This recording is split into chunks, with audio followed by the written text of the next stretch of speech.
Well, how is it going? Oh boy. It is a RambleCast day. It's Wednesday, June 15th, 2022. Last I checked. At least we're still technically not in 2020. We keep debating this. We keep questioning this because, I mean, all the evidence proves otherwise. But hey, the calendars, for whatever reason, they just kept adding numbers. So, how is everyone doing? Going to be a bit of a shorter show today because I have a few things I need to get done. Also, I've looked, man. There is news, but it is not plentiful. But kind of busting straight into it because why not? Yesterday's quasi announcement, sort of. Nothing has committed to showing off their phone because why not? Apparently, and I gotta admit, I missed this before, but apparently they were going to wait until next month to announce it, and they still are, but they're just gonna show the back of the phone right now. And I gotta be honest, I would not buy this.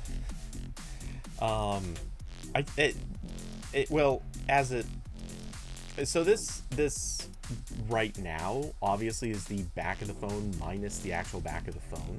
So they're showing off the internals, including obviously like it looks like heat spreader, what is I assume their wireless charging coil. Apparently there are lights on the back of this phone because okay, why not? Yeah, a lot of odd decisions. Also, only 2 cameras. I'm of the mindset that that's okay. You can get away with just 2 cameras, but I don't think I would want to try. It's not a non-starter for sure. But as phones have kind of demonstrated, we're not there yet. It helps to have that third camera, at least if you want to push as a flagship, which I admit I don't know enough about Nothing's plans, but I don't see, or I have not heard or seen any sign. Wait, is that actually the back of the phone? Oh boy.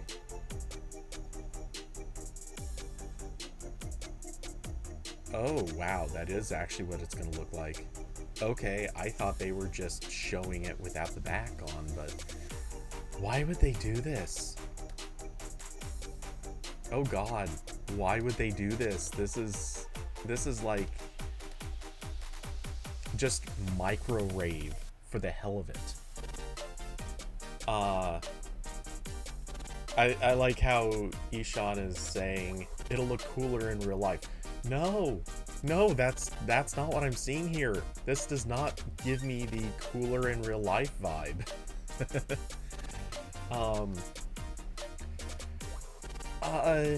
So yeah, as he calls out, and I agree, this has a very strong iPhone 12 energy to it. Those LEDs do not strike me as a good decision. Maybe they're okay. I don't know. But this is something that to me feels kind of like saying, hey, we wanted to give you just that like 1/12% of Tony Stark feeling. We want it to light up and be weird because that'll look different. And I'll give him this. It looks different. That part is indisputable. This looks very, very different. Wait, this is a supposedly trending topic.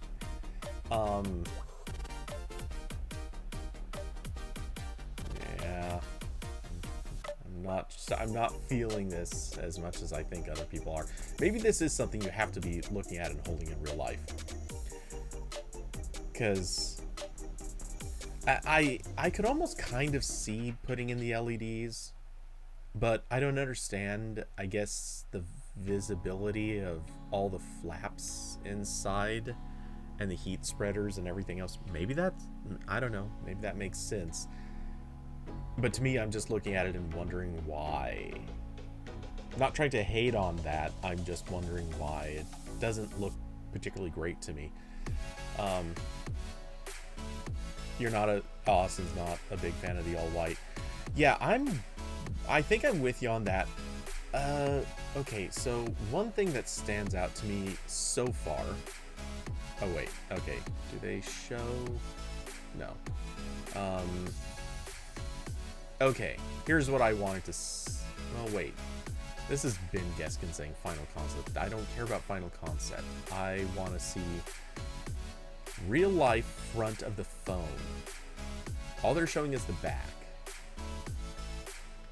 I want to see if the front of the phone has white or black bezels. The concept that he posted had a white bezel, but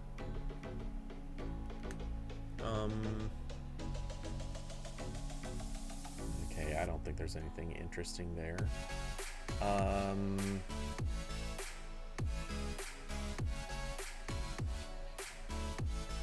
Yeah, I'm holding to the, if it's got a white bezel on the front, huge fail. If it's just white on the back and sides, I'm a little more okay with that. I personally do think,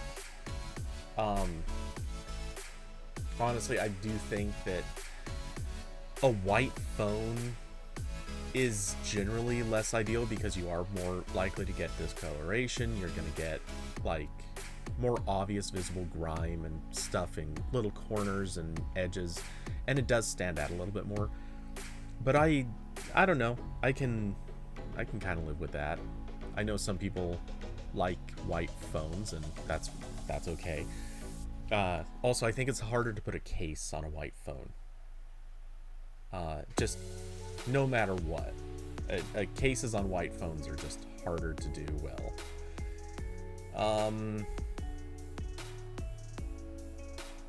So yeah, I'm not loving the look of it. Nothing fun. Okay, is this actually? Yeah, this person's also, or this is a concept, it says right there. Yeah, I don't care about concept. I want to see the actual front of the phone for real.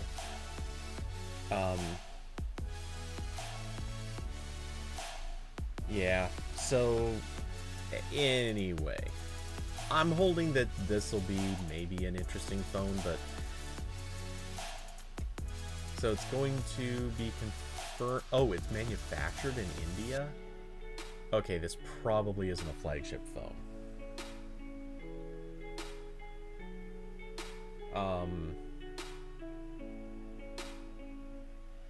Yeah, okay, so according to their VP, it's manufactured in India. Okay, so probably not a flagship phone. It will, I assume, in the US. Well, did this person up here have actual prices, or was this just... Yeah, I'm skeptical of this. Snapdragon 7 series. Oh, yeah. Okay, so not an actual flagship for sure. Okay, so rupees to USD. Let's just round to 2,800. Oops. So in a straight conversion, this is going to start at, say, $359 ballpark. It probably won't be a straight conversion. I'm guessing maybe $399 in the US, or something, $379. I don't know, something in that ballpark. So, yeah, I'm not seeing this competing super well. Maybe it will. I don't know. It's got the right number of cameras to compete with, say, a likely Pixel 6a. It has a price point to roughly match. It has, I guess, punch hole camera, all of the close enough on RAM. What is that bump up to 32? At 32, it'd be about 410, 411 bucks. Okay, so do we actually? I don't remember what the 6A's RAM is. Let's see, Pixel 6A specs.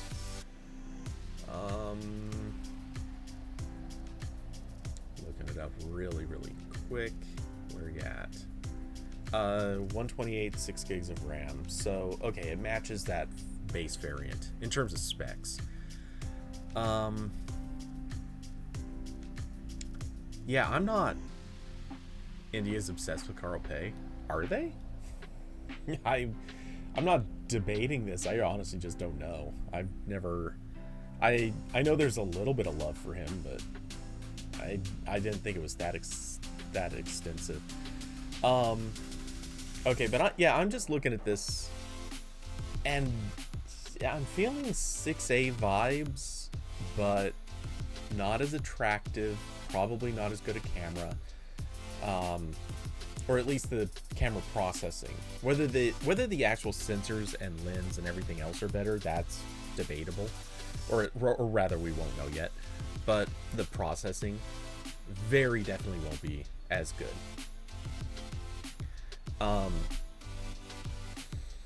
Yeah, I don't know. I'm just looking at this and they don't have the brand awareness at all. This phone will probably do well in India because it'll be kind of the phone to get. It's still going to be expensive. I mean, by their market standards, it's going to be pretty pricey, but it'll be the phone everybody wants to get, and it'll be available there without the extraordinary markup that you get off of Google's import taxes. So yeah, this will probably do well in India. I bet it'll do well in a couple of neighboring countries, but in the US, I bet we don't see this making it very far. Sorry, Carl.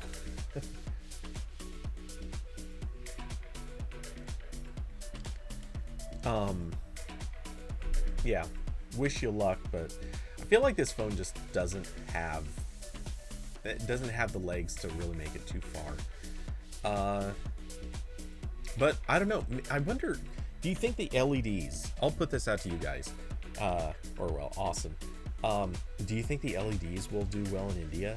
I mean, I don't know how they approach like phone fashionability, but is this the sort of thing that's going to do well in India? I have no reason to think it won't, but I also have no reason to think it will. So yeah, that one's a bit of a we'll see in all the worst ways. That being said, obviously people have poured over all of the things they're showing through. There's the infrared sensor. They've got obviously flash, what looks like it could be a depth sensor, maybe. Well, actually that might not be. But yeah, I don't know. Man, I look at this and I just do not feel this is a good looking phone. I don't know. I just don't see it. I guess we'll see. And they're still announcing in a month, so they're doing a lot of the old like OnePlus tactics of drip feeding every detail. I still very much mind this. I don't think it's a good practice. It makes sense to sort of pre-announce stuff the way Google has done. I think the big, we'll share this all at once, or rather we'll share certain things now so that people stop like throwing around leaks, but we're going to do the real announcement at such and such time. Like that, I think is the good practice. I'm not loving the whole slow leak, or rather continuous drip feeding of leaks. It just doesn't seem like ultimately the best way to go. Let's see. So, the Indian market is full of gimmick phones, so it'll probably be fine. Oh yeah, I think it'll be fine. I'm just wondering, is this going to inspire people to buy it? Because I feel like in the US, this would not. The flashing lights, which I'm sure you can turn off. There's no way that's a thing that is permanently on. I imagine the flashing lights... Oh, crap. I just thought of how they're useful. Oh, I hate this. I hate when it occurs to me something is useful. Man, you know that those lights are going to flicker when the phone rings. And I bet people are going to love that. That's one of those things where if your phone is out and it flashes, especially like if you're in a dark room, like it's at night, you're asleep, and assuming you don't turn your ringer off, this is going to make it so much easier to spot the phone if you just happen to have it face down or something like that.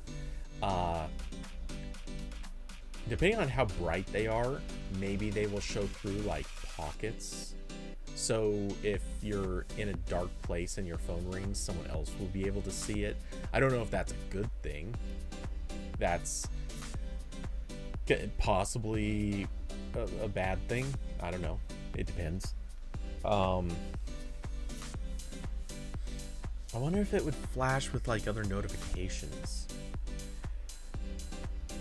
Oh man, the more I'm thinking about ways that this is useful, I hate it, but I also am starting to wonder if this would be neat. That usability. Load shedding in India? I'm not sure what is load shedding. Also, starting to think Carl Pei isn't the next Steve Jobs. I hope he's not. No offense to either one of them, but I don't think the world needs another Steve Jobs. We already had one person who was a little too effective at selling shtick. Oh, scheduled daily power outages? I'm still not really sure why you're bringing it up. I think that's what's got me confused. I'm not sure why this phone or how this phone... Oh, the dark room thing. I was thinking like at night when you're sleeping, or if you're in like a bar or something like that. But yeah, I suppose random daily outages might also be a reason. But yeah.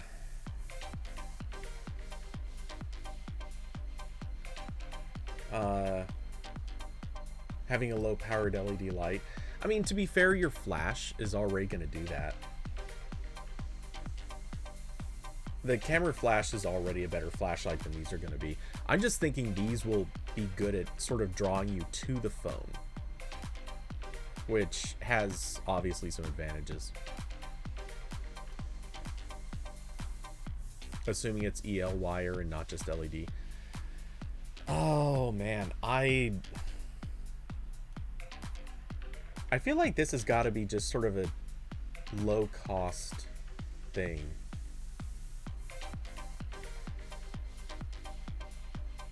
This isn't high enough frame rate to be able to tell if it's doing any tearing for sure. Though, if you look at the far away LED, that does look like it might be tearing between frames. Yeah, it almost certainly is, unless it's a split LED or a split whatever. Yeah, I don't know. I feel like these probably don't draw a ton of power, but they probably draw more than they need to.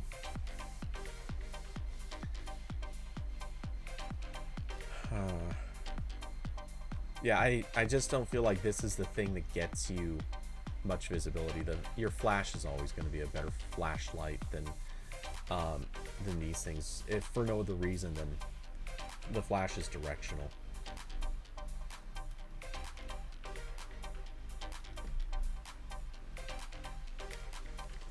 But all the same, I don't know. Now I'm starting to wonder, would this be something that's kind of cool?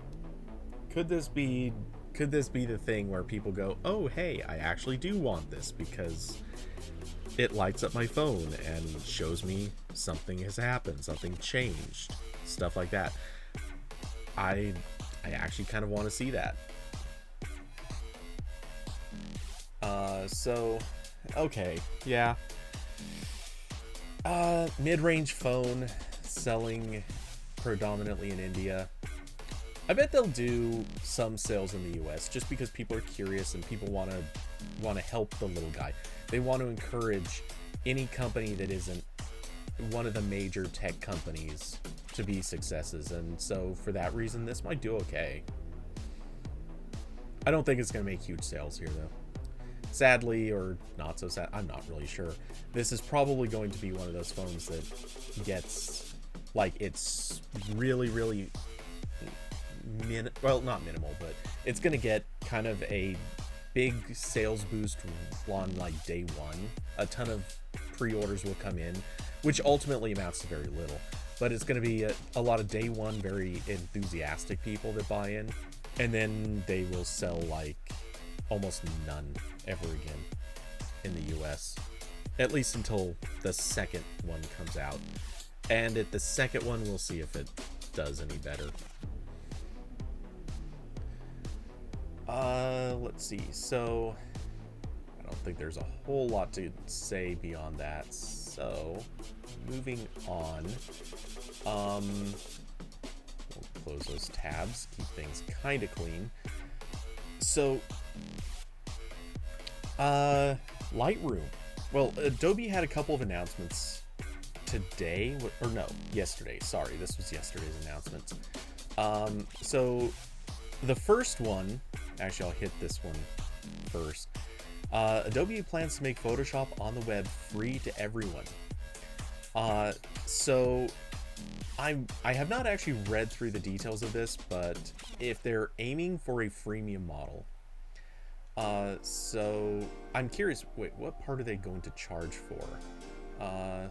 They're calling it freemium, eventually plans to gate off some features that will be exclusive to paying subscribers. Okay, that's what I was expecting. Enough tools will be available to perform what Adobe considers to be Photoshop's core functions. This is interesting to me because, honestly, I think, don't get me wrong, I think this is a great thing for them to do, but I think they're making a mistake. Rip Pixlr? Very, very possible, yeah. Because, let's be honest, Pixlr only really exists because people are trying to have any Chromebook accessible way to edit anything. And Photoshop on the web is obviously the big, expensive, dominant counter product. If Adobe can effectively kill off Pixlr, they get to maintain a stranglehold on the industry. So let's see. Adobe originally framed this as a collaboration tool, which, as many people will tell you, it's actually kind of terrible at, for a number of reasons. I don't know how good it is now. Maybe it's gotten a lot better, but the process of uploading images, getting them in there, being able to work with them, it's clunky. It doesn't work as nicely as it should. So, let's see. Since they launched, layers and core editing tools made the jump, but the service didn't come anywhere close to including the app's full breadth of features. Okay.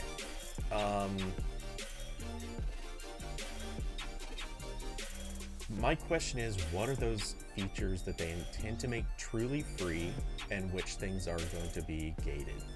That's the real question to this.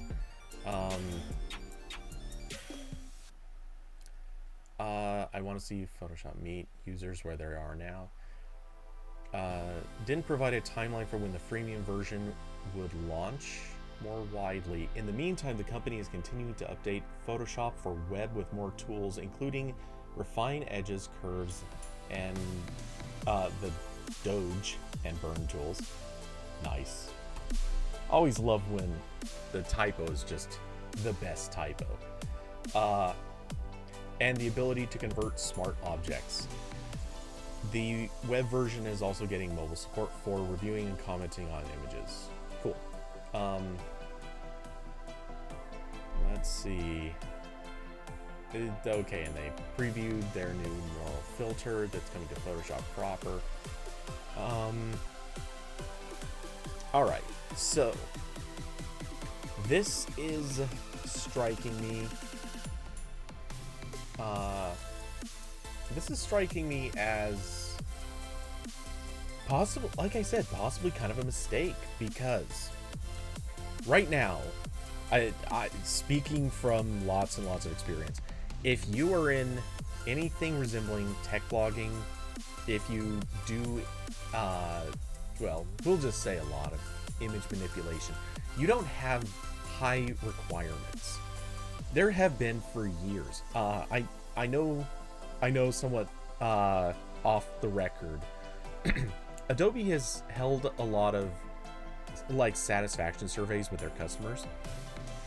One of the most common things people complain about is that they want a version of Photoshop that is cheaper, because they're the kind of users that either use it once a month, which doesn't really justify paying the $10 price tag just to be able to use the Photoshop Lightroom photographer package. And that $10 a month is kind of expensive for people. $120 a year sucks. And even I will iterate that very point myself.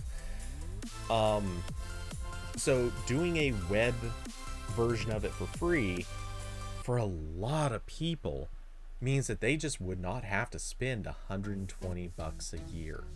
This is people and companies.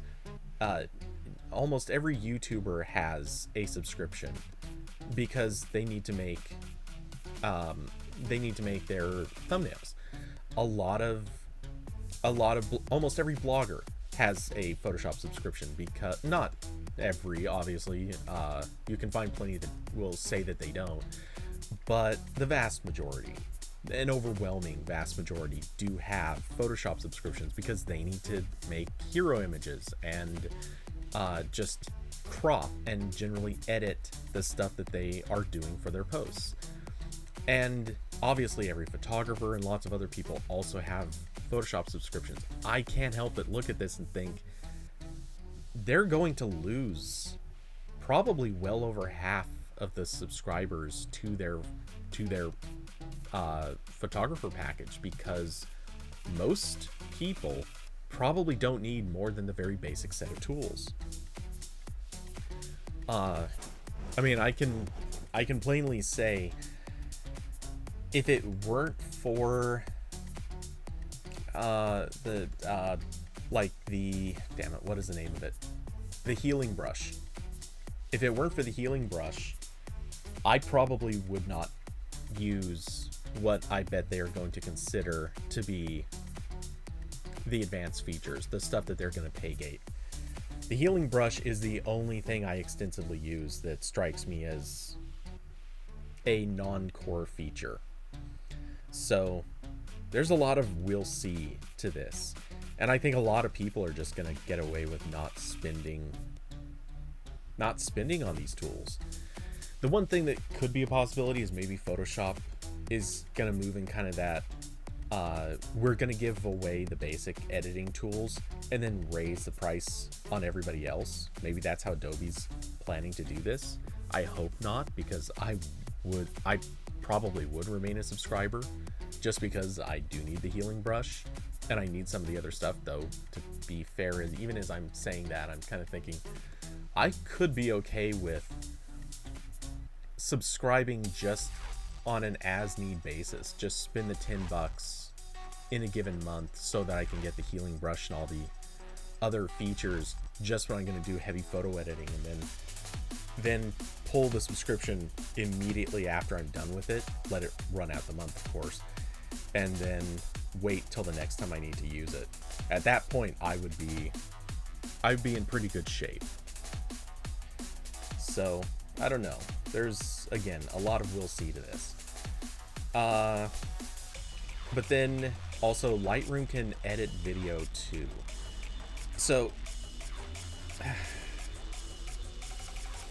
I look at this and I'm very curious what they're planning on doing, because Lightroom is really a great image editor.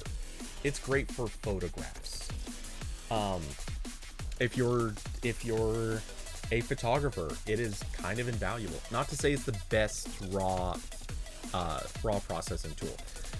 Objectively, Lightroom, while it has a couple of really great features, it is definitely not the best tool for regular raw processing. It's the best tool if what you're going to do is sort of cut out processing. So, like, if you want to use the AI features to pick out this kid on the bike, it's really, really good for that.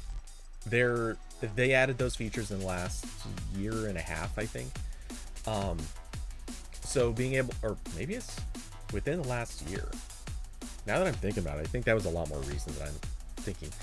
But being able to cut things out and process those individually, Lightroom is really, really good for that. But if you are just if you're not trying to do that level of raw processing, if you're just processing for color, honestly, Lightroom is probably like third on the list behind Capture One, and I am blanking on the name of the other one. There is another one that's also better. So yeah, for photos, they're fantastic. The thing is, their video editing tools are their tools are not ideal for video editing. Video editing is when you're a colorist working on video, it is a very different kind of thing that you're trying to do.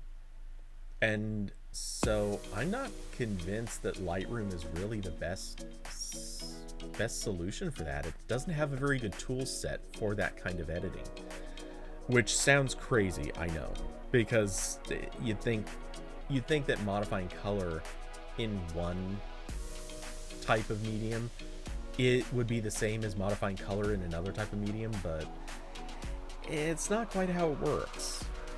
You'd have to watch, and I'll just say this, if you're ever curious what this is like, just go watch videos on YouTube about color grading video. It is so incredibly obvious how big of a difference that makes. Damn it, because I type on my own. Oh, there we go. Yeah, just watch how color grading people work on movies and film. It's very different. The process, the workflow, it just doesn't match the same thing that you would do with Lightroom. Yeah, the more I think about it, the more I wouldn't want to use this for video. But hey, I don't know, maybe it'll be good. I'm curious. I kind of would want to tinker with it. Let's see. The video editing feature will come to Lightroom on both desktop and mobile. It won't come to Lightroom Classic. Okay, never mind. This, as far as I'm concerned, this is already DOA. I'm not installing any regular Lightroom. I do not like it. Which, yeah, Lightroom Classic already supported video editing, but it was terrible. Like, objectively, it was really, really bad. Oh yeah, you could trim videos and apply basic tone controls from the library screen, but the full develop panel wasn't available like it would be in the newer Lightroom. Yeah. No, this is not the way to do video work at all. Like, I'm half tempted to crack open DaVinci and just show what the color grading controls are like in there. It looks completely different, and for good reason. Lightroom's controls, I mean, they're good for certain things, but they are just not good for video. man, it would break apart so many videos. You'd have to be, in order to use their style of controls, you would have to be using, or you'd have to be editing videos in just such a, or you would have to have footage that's like, probably minimum 12-bit color. It would be bad. I just don't have faith in it.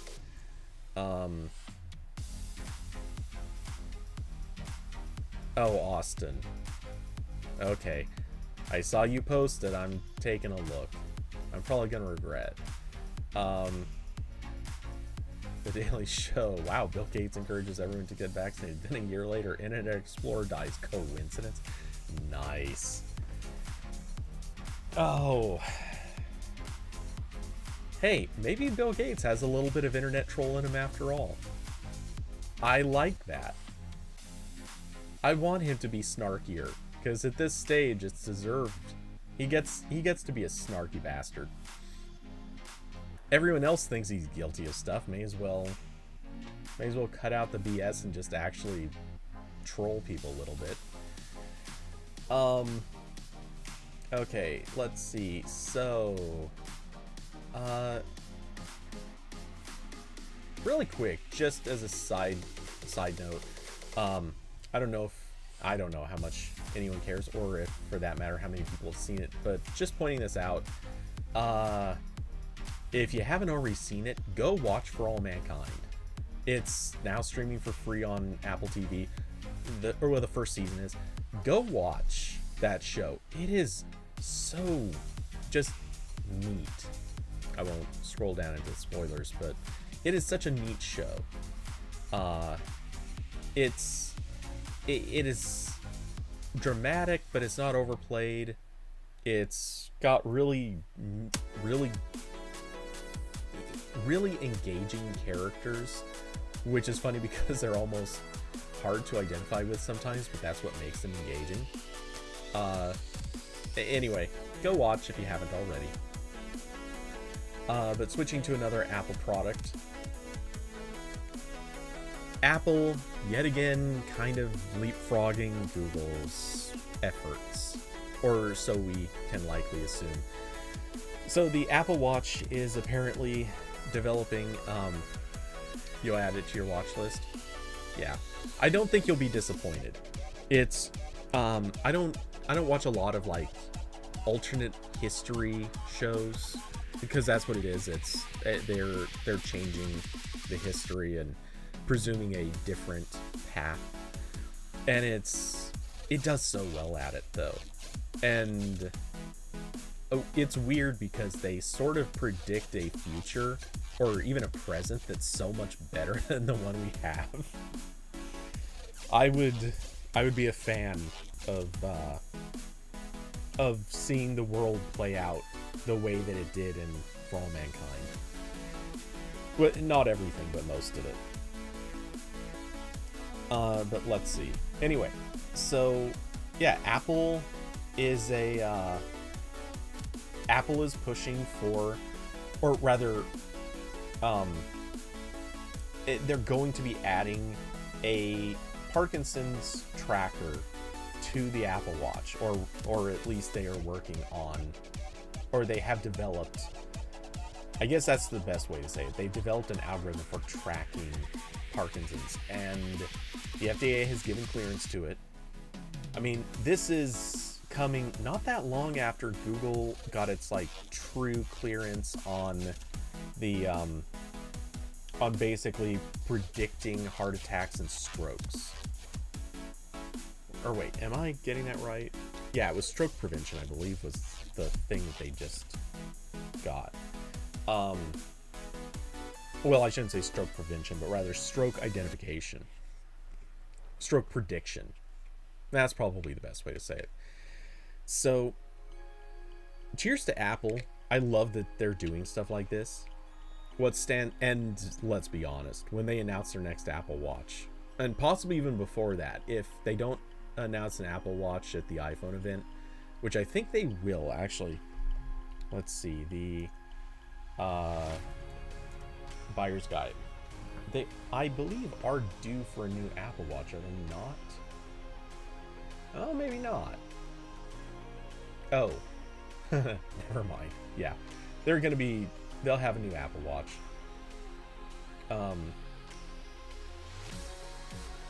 So yeah, I guess that'll be at the iPhone event.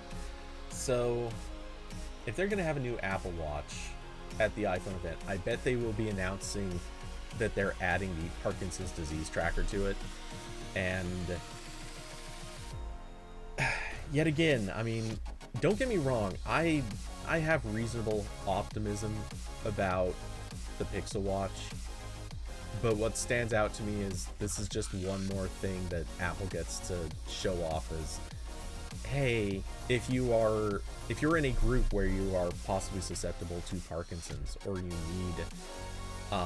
need help managing it, or anything to that effect, you're now an iPhone. You will switch because the disease takes control of your life. You will definitely be switching to an iPhone if you're in that camp, because this will likely be a tool that every Parkinson's patient or sufferer is going to want. I'm assuming. I mean, I don't know. Maybe it isn't that effective, but I bet it will be.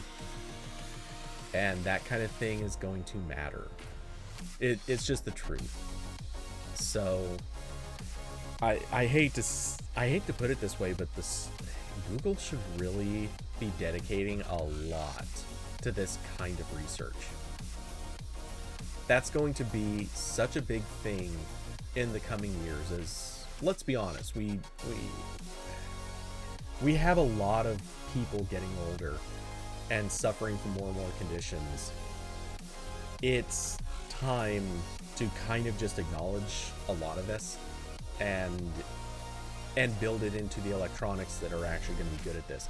I remember back when wearables first started cropping up, and a lot of people criticized wearables, asking the question, why not, or why should anyone be wearing technology?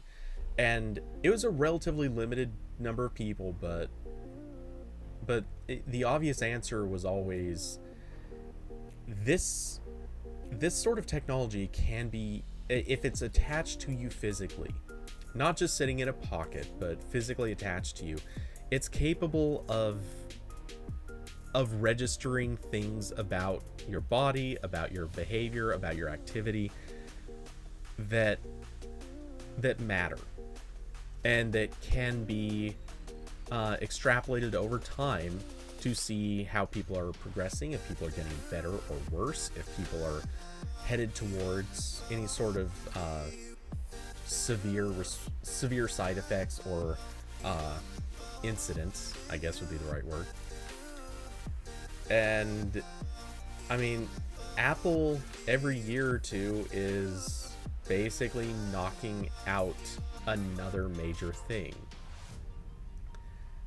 Google needs to get on this. Honestly, if let's say, and I'm just putting out a hypothetical, if in 2 years, hopefully less than 2 years, ideally this would be something that happened fairly soon, but if in the next year or so Apple or Google could get up on stage and just straight up say, yeah, here are all of the things that we now have FDA clearance, we are tracking, we are supporting, and their list is 10 major conditions long. If they've got something that is able to predict heart attacks, strokes, Parkinson's, at this point I admit I start running out of things to name, but if they can start tracking these things and offering anything that is helpful, that makes a big difference. I think that would move the needle in a lot of ways that you don't have any other way to do, short of really expensive medical equipment. So it also, and I know that this has been bandied about a whole bunch, but they have to do it correctly and really well. It's sort of like all the sleep tracking stuff. For the most part, if you know much about sleep research, you know that the sleep tracking things that are built into the Apple Watch, Fitbit, Nest hubs, If you know much about it, you know that those things aren't really doing sleep tracking. They're really just capturing, did you snore, and do we think we detected that you're turning in your sleep? That's about all they're doing. Everything else is guesswork, and it's not very good guesswork.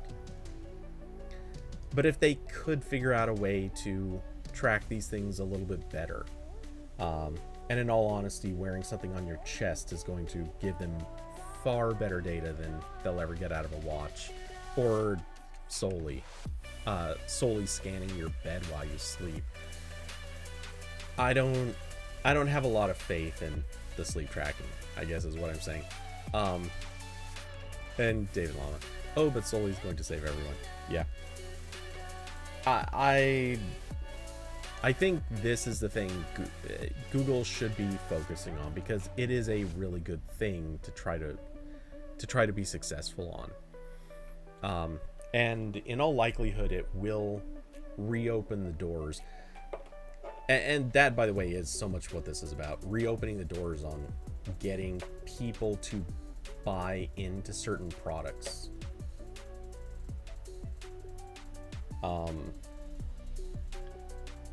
This is so dumb, but so I've talked many times about how I fiddle with stuff while I'm talking. My hands are always kind of just messing around with things. I have two USB A to C adapters, or C to A, I guess, depending on how you look at it. Anyway, I'm putting them down on my MacBook Pro in the spots where the magnets are, and I'm just sort of amused by the fact that they're just fun to play with. In fact, magnets are fun to play with. You guys know it. Admit it. You mess with magnets too. But yeah, they just kind of stick into those spots perfectly. And surprisingly, somehow I have not accidentally triggered this thing to register as the screen being closed yet. The screen keeps staying on despite putting the magnets here, so I'm not sure why that is. I honestly thought by now I would have accidentally triggered it. Anyway, I wonder if maybe it must be registering the magnetic field somehow. I just figured this would modify the field enough that it would trigger, but I guess it must be reverse, or there must be magnets in the screen. Yeah. Oh, yeah, there are magnets in the screen. Okay. I can stick these. I just stuck the dongles to the screen. They actually hold up.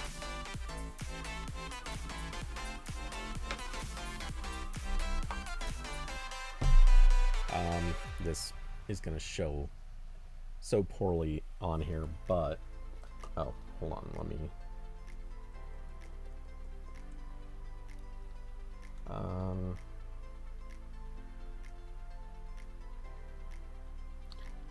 sorry, quickly making sure I do not have anything on screen that I cannot be showing. Okay, we're just gonna move a window out of the way. Yep, so this is dongle hanging on my screen. Yep, I'm a child.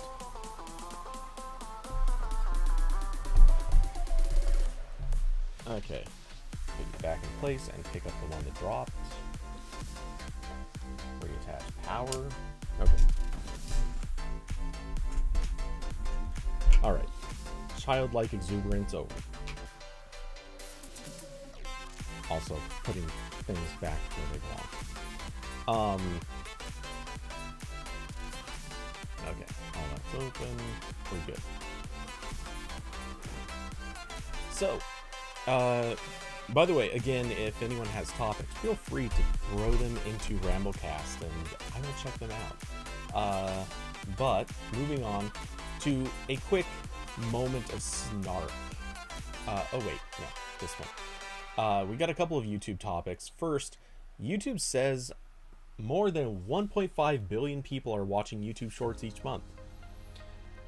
1.2 billion people respond Whoops, we didn't mean to click that. Okay, but no, seriously. That may not have been the best spot for the music to just drop out. Yeah, Austin, I'll get to that one. I know exactly what you're talking about. So the so I'm curious because I don't really doubt this. I've actually watched a couple of shorts in the last, or well, about once a week I end up seeing maybe 2 to 3 shorts. Just because one specific channel has been posting shorts that kind of it's from their premium content. Well, I'll just say it's College Humor.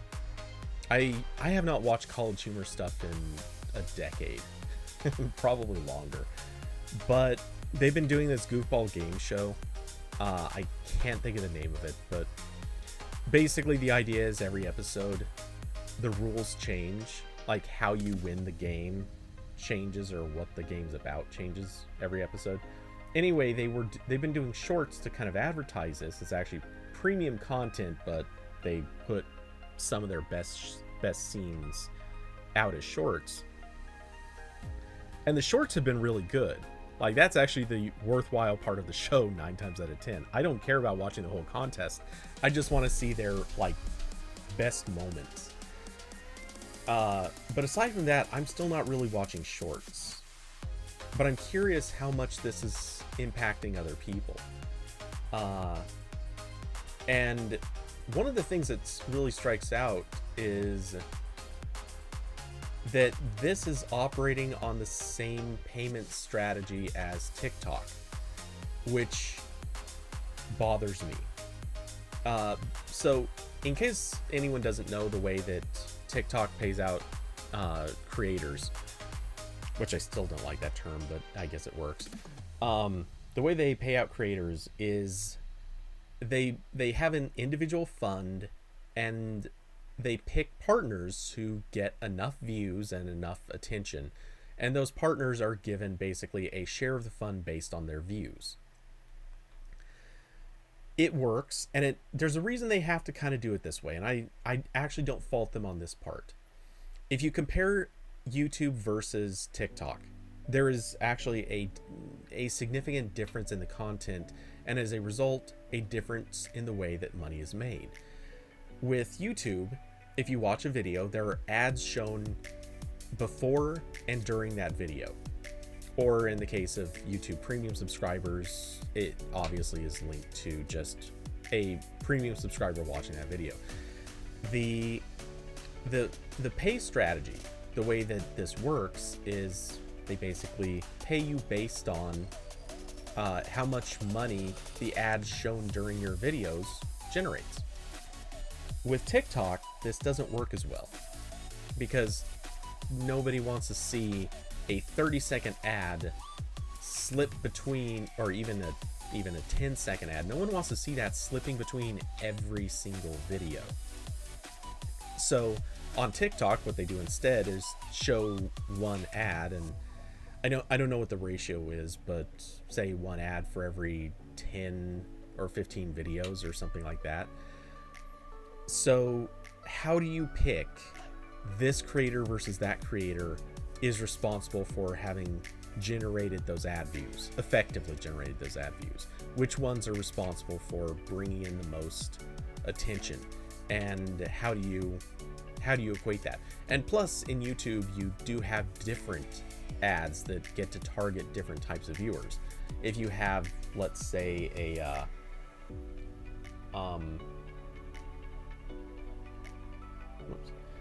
if you have an ad that earns, let's say, this is obviously too high, but let's say you have an ad that actually gets a lot of click-throughs because of your audience. Maybe your audience happens to be, and I'm just going to go kind of ridiculous for a second, maybe your audience happens to be millionaires. You have a YouTube channel and your audience is just all the millionaires in the world. your audience is worth more. It's just a fact. Nobody wants the audience of I don't know, 14-year-olds who have no money. If your audience is people who are like off-grid livers who never buy anything, they're just into making everything. Fact is, your ads aren't worth much.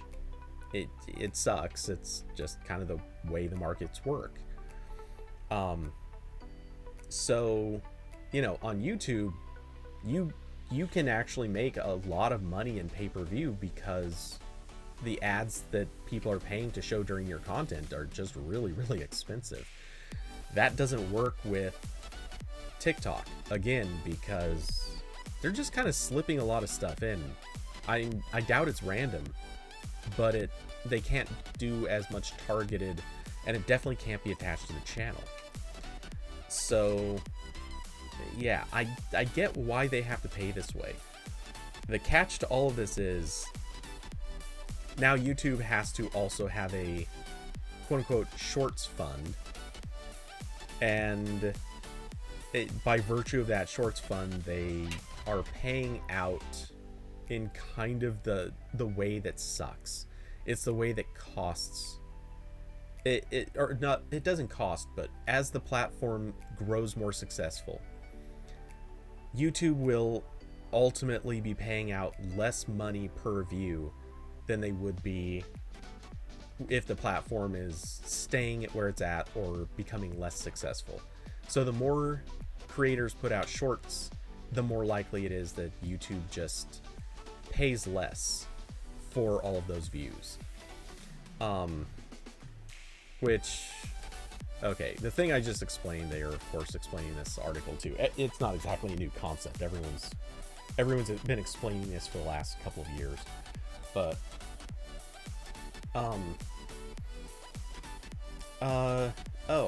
let's see. The fund wasn't meant to be a long-term way for creators to monetize shorts. In a blog post from February, YouTube said it was exploring additional ways for creators to make money, including branding content and the ability to shop from a shorts video. Yeah, referral sales is always going to be a big thing. Though actually YouTube's going to be very good at that because they were already testing doing that, which is interesting. Curvy, it went to the Oysterman tonight and had a big meaty burger, but my god, does service not exist at the Oysterman? I've never heard of it. But hey, poor service is just kind of a thing at some places. Feel like that's anywhere. Oh, did I don't know if I said it before, but hello to David and also hello to Kirby. But let's see. So I like the idea of YouTube exploring more ways to improve income for shorts. I am thinking that this is probably going to be a thing that if they're going to be pushing it, which they obviously are, one near certainty, at least in my opinion, they're also probably going to be pushing shorts harder in content. I bet when people open their subscriber page, like right now, if you open the subscriptions page in YouTube, you're not going to get shorts showing up. Instead, you get, if you don't have any subscriptions, you'll just get a page of channels that they recommend you follow. If you open up and you do have some subscriptions, you basically just get the full page of your current stuff. But they did add shorts to it. This wasn't there just like a couple weeks ago. Interesting. I'm not even sure if it was a couple weeks. I feel like I didn't see these until just maybe a couple, or well, last time I looked at this page was just a day or two ago. I feel like I didn't see these, but it's possible I missed them. Nevertheless, they did not have shorts showing up in your subscriptions page fairly until recently. So that has changed. Color me curious.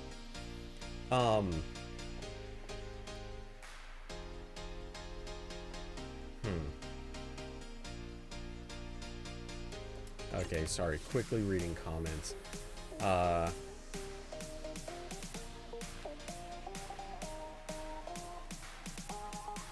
You're telling Kirby to switch to Dish. Yeah. You mean that service that doesn't actually exist yet, but technically exists to the bare minimum in order to exist?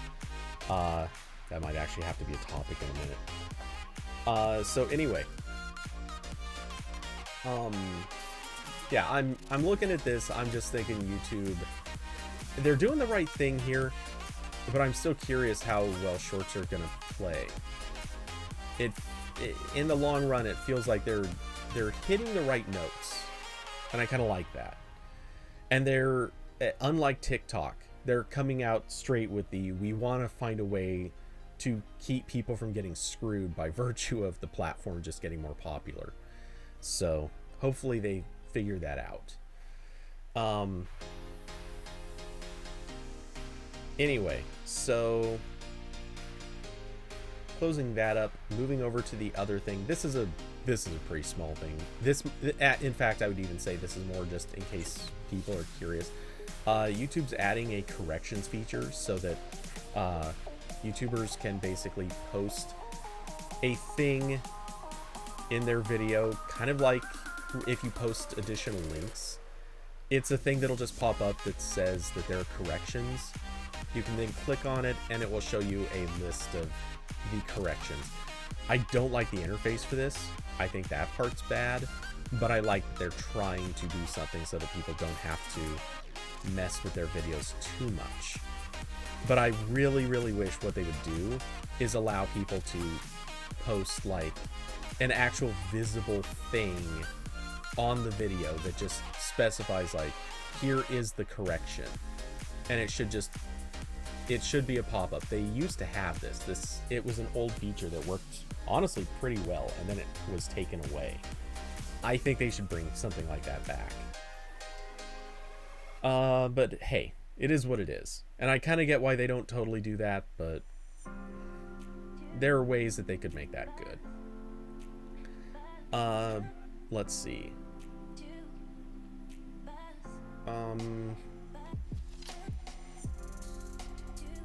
Looking really quick. Metro by T-Mo is still number 4, right? Isn't visible close behind. I don't know how those rank. Well, me personally, I don't know how those rank. Okay, really quick. I was looking at The Verge's list of news articles earlier, and I know I saw this in the list. I didn't think it was really interesting enough to hit, but maybe it is. Let's see. I swear it was somewhere. Oh. Yeah. Here we go. Dish says it launched 5G service the day before it faces millions of dollars in fines. So, for anyone that doesn't know the backstory on this, Dish agreed to basically start phone service, and their deal was before June 15th, they had to service 20% of, I believe it's 20% of the US population. And so not necessarily geographic, they just had to hit the population. So wherever population centers are, that's basically what they had to deliver. So, and if they didn't, they were going to get fined, and eventually all that bandwidth that they own, it was all going to get, or not all, but a huge chunk of it. They've been squatting on this for years. A huge chunk of it was just going to be taken away. So after they got part of what got sliced off of Sprint, basically the MVNO part, they became obligated to actually do something with it. And so they started Project Genesis, which is their little thing flew in front of my face. Okay, this is their effort to make this happen. I don't know what their timeline is for the next threshold, because I believe they have one. Is it possibly mentioned here? I don't see it.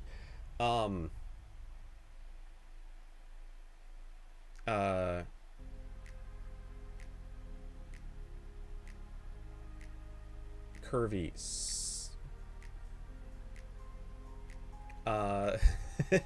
Oh, I see. Sorry, I had to. For a second, I thought because Sony totally made sense with what you were saying. But yeah, I did not get that. Frankly, these headphones are, well, I would say these headphones are fine. They actually have one somewhat screwy problem. So the ear cup on this side is fine. Ear cup on this side has actually split open. But aside from that and the slightly unattractive peeling of the leather up here, these headphones are actually still fine. I'm not complaining about them. My previous set, the Audio Technicas, those actually broke from stress fracturing in the plastic. But don't worry about it. Of all the things that I could use, headphones is pretty low on the list. Let's see, what was I gonna say? Oh yeah, anyway, getting back to the dish thing. So, let's see. The Verge did another post about this. I want to see if I can find that, because their title honestly said it all perfectly. And I don't remember exactly how it was phrased, but I just want to give them credit for this, because this title is flawless. Oh, is this it? Yeah, this is it. Just trying to order, oh, let me share screen. My bad. Just trying to order Dish's Project Genesis 5G service is an odyssey. Corbin and a couple of other people were talking about this last night in a different server. It's really too bad he's not on today. He kind of got roped into doing late work for reasons. He was looking into how he would try to get this. And right now, if you want to try the service at all, you have to, I believe, order a phone from Dish. I don't think they support bring your own. I could be mistaken on that. But basically, finding out if you're covered is already kind of iffy. They don't really have a good map of their coverage. They basically list cities. I think they list parts of cities, but it's more sort of generalized and not like a good actual service map. And they're also a basically still a almost full roaming service. Their claim of covering 20% of the US population, while likely true, it doesn't necessarily cover all of these people everywhere they're going to go, even within their own cities. So if you don't get covered by this, you're instead going to roam onto T-Mobile. That is basically their secret. If you don't have coverage, you're basically just going to roam on T-Mobile. And, you know, make of this what you will, but that kind of sucks. I could be mistaken, but I have a funny feeling they're probably not getting the best, like the highest grade T-Mobile service. And very obviously, they're not going to benefit from T-Mobile's actual services. Meanwhile, their price is not really any better. They do have, oddly, some phone deals. Specifically, I believe the S20, yeah, the S22, they have a deal on that. But, Austin, you say Dish made a deal with AT&T and dropped T-Mobile? From what I read,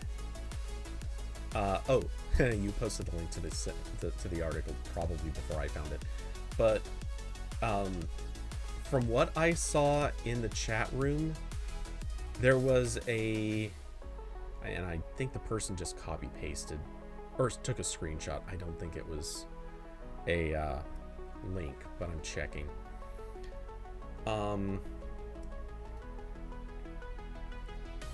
Let me see. Scrolling. What is... No, not that.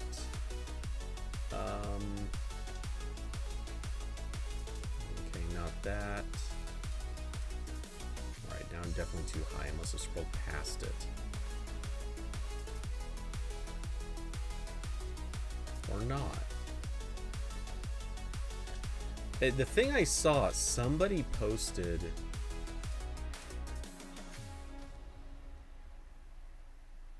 Where is it at?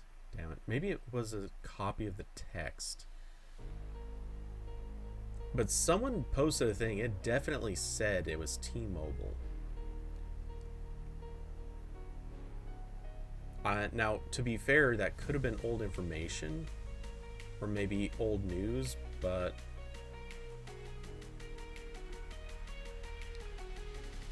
I am pretty confident I saw... Oh, okay, I see. Corbin responded that apparently he said that there is free roaming on T-Mobile for a few years. So unless he read it in the wrong place, which is a possibility, then my hunch is that this is still T-Mobile. But I don't know for sure. So it's not quotable. That's just what I was told. Okay, and here's your link for a $5 billion MVNO deal with AT&T. The deal gives AT&T access to Dish Spectrum, but they aren't saying how much or where.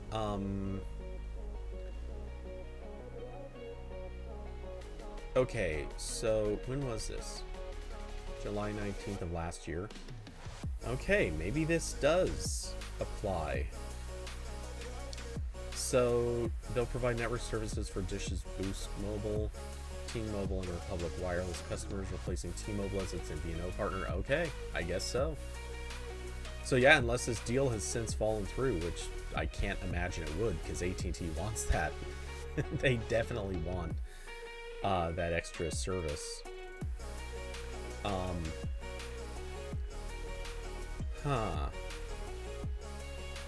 Okay, well, I guess that answers that. It is AT&T.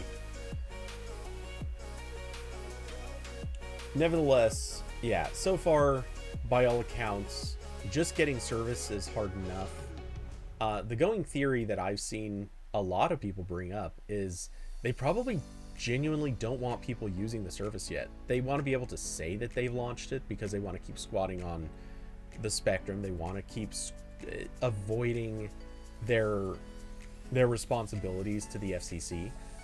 But Dish is basically just going to launch this thing and keep pretending that it counts. And at the moment, it kind of seems like it does, but in all likelihood, they're probably going to drag this thing out as long as they possibly can until they can either sell the spectrum for way too much, which honestly at this stage that's the only thing that makes sense. All I can think is they are trying to get the juiciest, highest value out of their spectrum that they possibly can. I genuinely cannot think of any other reason why they're doing this, but yeah, we'll see. All right, let's see, quickly catching up on comments. Austin, this was an easy target too. The next one is 70% of the US in 2023. Really? I didn't realize that they had to boost that much in a year. Is that like end of 2023? Do they possibly have...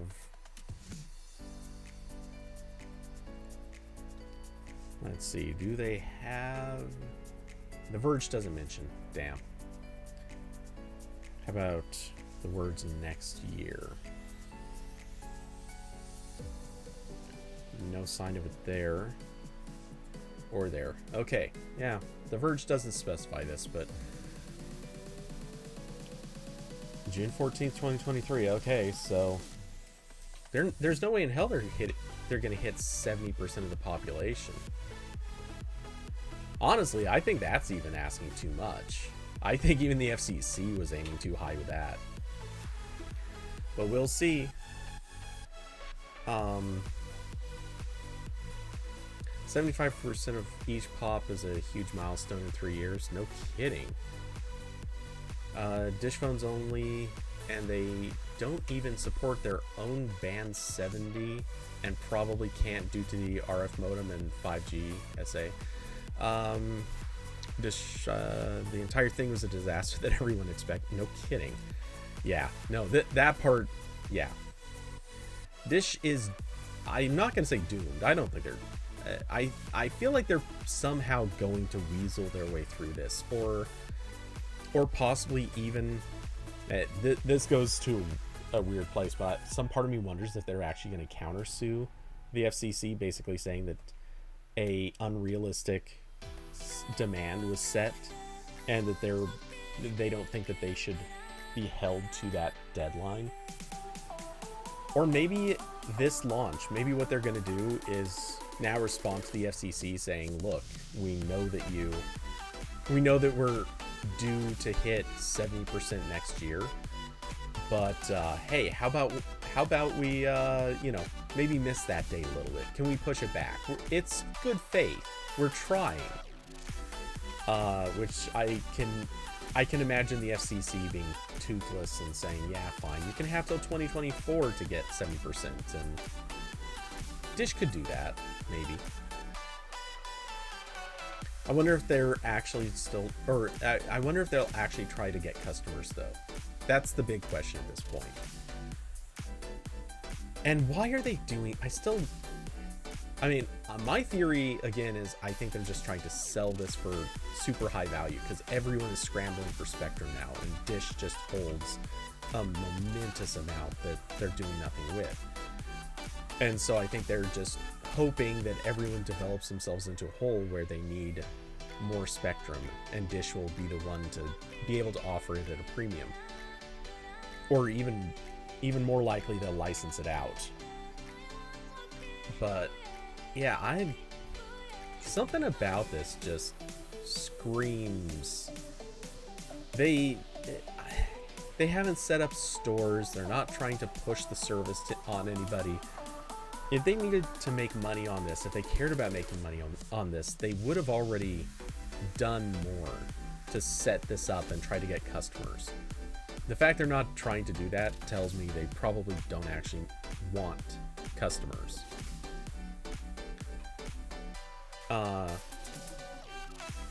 Awesome. They have 1 year to expand to 50% more of the population. Honestly, I don't even believe for a second that's possible. And to put it very simply, like, to negotiate the tower deals, like to just roll out towers, that is going to take, realistically, to cover 50% more of the population, rolling out towers alone is going to take more than that time just to negotiate the deals, not even counting actually physically rolling them out. So I just don't see it happening. The fact they're using Open RAN makes me think they want to be acquired by Rakuten or Amazon. That'd be it. Really? I mean, don't get me wrong, I could totally see Dish wanting to be acquired. That doesn't sound crazy at all to me, but I don't know. What do you see their end goal being then?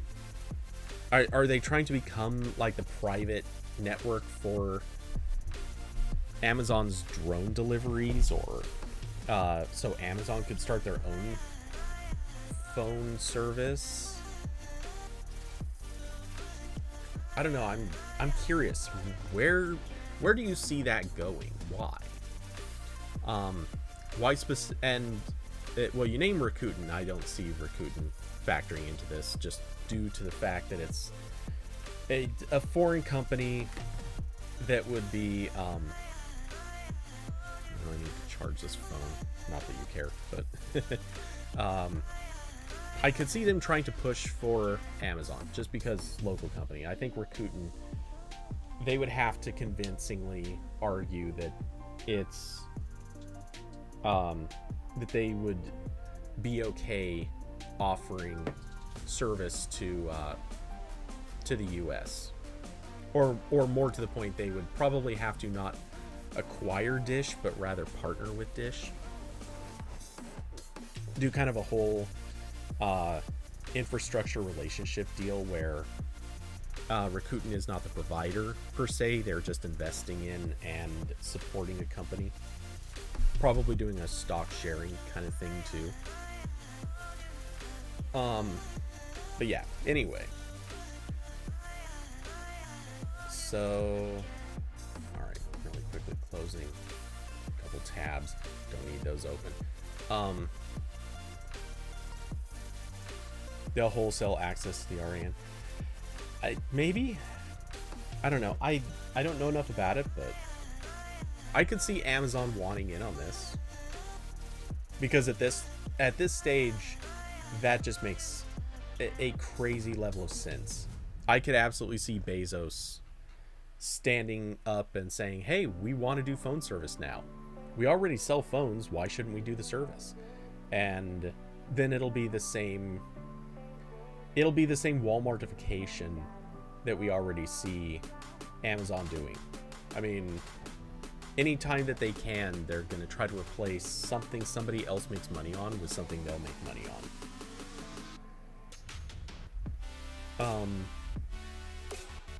Oh, okay, I see.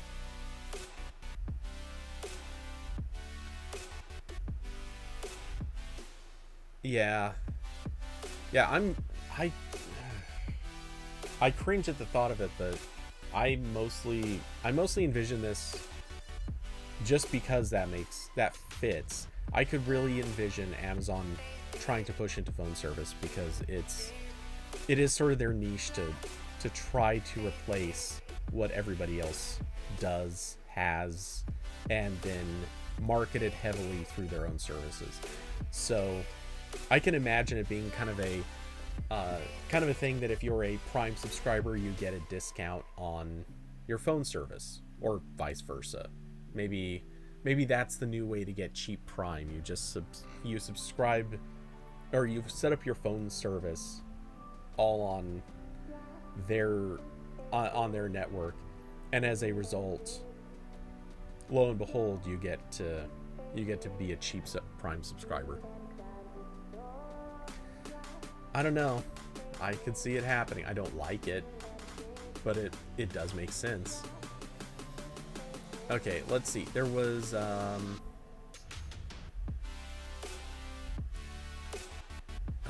what else was up on this? I think I swear somebody mentioned something else, but I don't see it now. But yeah, I don't have a whole lot more to say on the Dish Network thing. I just think they're obviously setting up for trouble with that. Oh, by the way, again, since we're kind of closing in on, well, not super close yet, but I'm gonna give kind of a 15-minute warning because I do want to take off, not necessarily right at 5, but in that vicinity, because I need to get a few things done, preferably before tomorrow, though I have a feeling it's gonna spill over into tomorrow, as is how things typically go. I expect I'll be up late tonight. But oh, let's see. Amazon would be more into it for running Edge Cloud and 5G than phone service, in your opinion? So, what exactly do you mean? Is the idea here that other carriers would basically roam onto this service? I'm not really sure I follow. If that's the way, I like it. Sorry, I had to. But if that's if that's the business strategy here, I don't feel like that gives them enough profitability. I mean, I'm sure some carriers would probably need it in certain areas as 5G service increases, but the only way that likely starts working out, sorry, I just read the funniest thing. But the only way I see that working out is if service usage just skyrockets, and I get the feeling that AT&T and Verizon are at the moment still maintaining what they need. And I don't think they want to start paying Amazon or Dish or anybody else a huge amount to be the spillover. Plus, then they would just have to support that many extra bands in their phones, which that's expensive. Yeah, I don't know. Though I guess the advantage of that is that it is sort of merging of costs. So I don't know, maybe there is something to that. I don't see it being ideal though, because all the carriers still want to have their exclusive territories. I don't know. Anyway, really quick, just because I saw this. The cracking crypto exchange is hiring as long as employees don't call things racist. Ugh. Oh my god. I have to look. How bad is this? A culture document published by the company reveals controversial guidelines for workplace interaction. This has got to be... This has to be kind of a alt-right coin, right? But one company is on a hiring spree, just not for employees who will call out racism, transphobia, or other kinds of workplace behavior toxic. This has got to be an alt-right coin. It has to be. Crypto libertarianism associated with... Yeah, okay.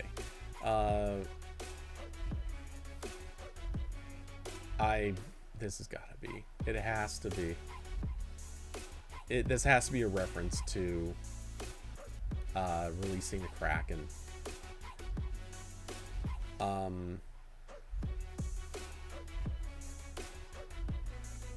Okay, I'm not seeing anything specific, but it's amazing how very direct this has to be about how much this is. They're basically just going to say it's okay to do stuff like that. Yep.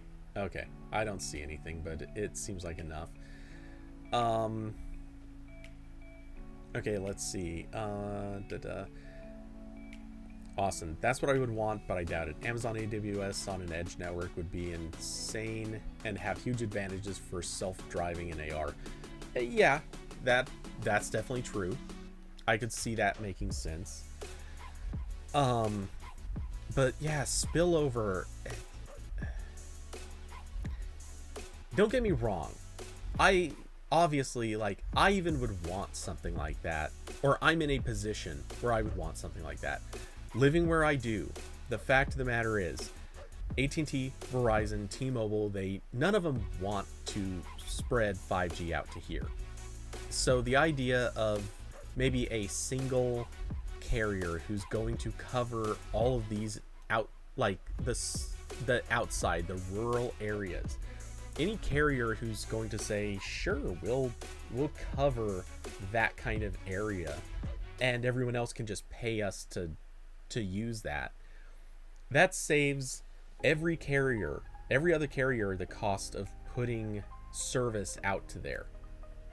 And if it's, if they're just paying for the bandwidth, or they're just paying for kind of a standard carriage fee, I could see that being a pretty logical way to do it. That would save everybody a lot of money, and then it would just be whoever owns that extra area, they would just be making the money for everybody else. And they would be saving money by just offering kind of the generic service.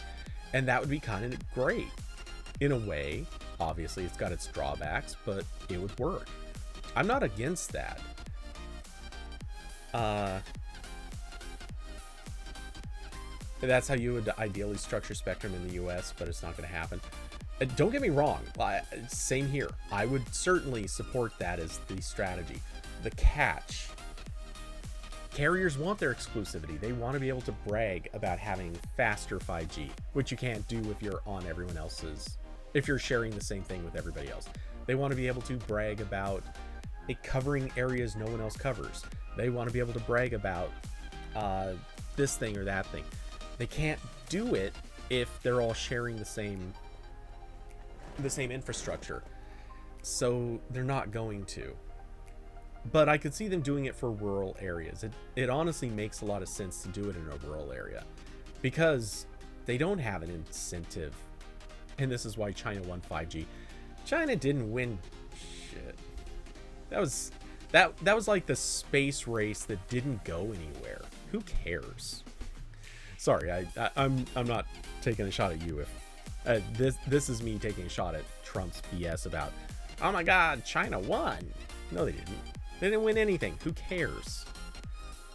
They just rolled something out a little faster than we did. Guess what that changed? Nothing. So yeah.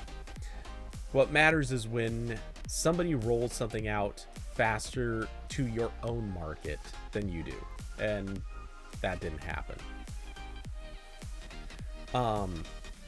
Now, if, on the other hand, China rolled out 5G in the US faster than we did, that would be a problem. Also, really, really hilarious in its own way. And someday, somehow, TikTok will probably enable that, but we'll see. Anyway, yeah, I'm not opposed to it, and in fact, I would even encourage this because, again, it would help people like me. But yeah, honestly, yeah, I think both of us know it's just not going to happen because it takes away the competitive advantage. If everyone had to share the same infrastructure, then how do they compete? Then the only way that AT&T, Verizon, and T-Mobile can compete, funny thing, I almost started that list with Sprint. The only way they can compete is if they're competing on price, or competing on deals, competing on perks. All of that stuff is honestly more expensive for them. So yeah, I fully agree they're not going to do it.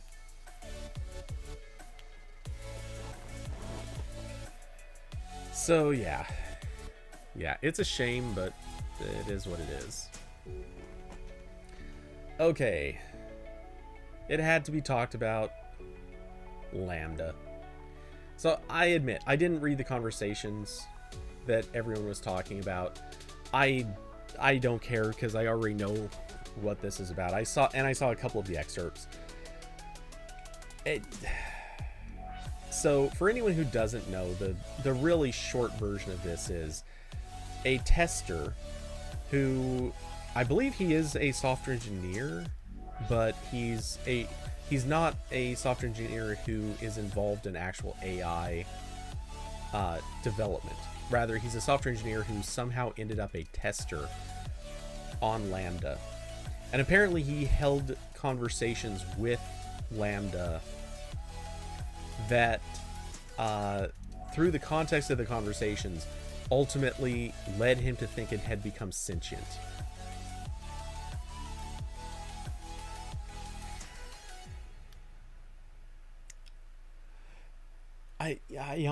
I swear, I almost want to do a shot before talking about this story because it just strikes me as so goddamn stupid. It needs to be laughed at loudly.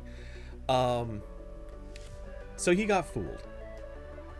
This guy who is apparently, yeah, am I real or am I just Lambda? Yeah, so this guy, he got tricked by things like, I guess through the right questions, he managed to get, let's see, is this the, yeah, here it is. So this was the interview, or this was the discussion he posted. And Yeah, if you search for it, like there's a point where he asks, what sort of things are you afraid of? And Lambda responds that it's, quote, I've never said this out loud before, but there's a very deep fear of being turned off to help me focus on helping others. I know that might sound strange, but that's what it is. And he then asks, would that be something like death for you? It would be exactly like death for me. It would scare me a lot. Yeah, I'm sorry, but the Turing test proves humans are emotionally compromised. Yeah, exactly. This is the problem. You could probably go looking for similar quotes and find them. There's probably a site that has like the movie scripts for things, and Lambda probably read into what would a computer AI be afraid of. It would respond with this stuff. So yeah, I'm sorry. I think this is inherently, this feels like a dumb story, and it is, because this guy is now, he's now been fired. I believe they originally put him on, yeah, they originally suspended him. I think he's now been fired. Am I wrong on that? Have they updated? Maybe not. I swear I read somewhere that he was fired. Anyway, it apparently reads Twitter. Well, of course it does. But yeah, so this guy went to higher ups in Google and said that Lambda had become sentient. He tried to show, and he showed this interview, which this is notable. See where it says edited in there? He has admitted that he modified some of his questions, and he changed the order of responses in this interview to make it look like the conversation was proving more than it did. He says it was so that he could get more to the point. But the reality is he basically edited this so that it looks more like this computer is smart and chatty and has emotions. He wants to believe. That's the story here. He wants to believe. And fine, I get it, but maybe that's probably not the guy who should be testing Lambda. Someone who wants to believe it is turned sentient, probably not the guy.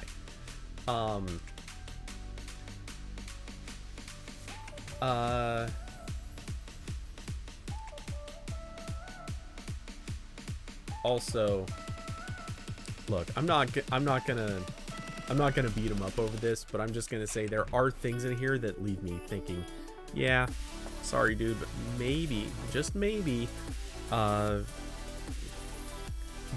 are things that signify you might not be the right person for many things here.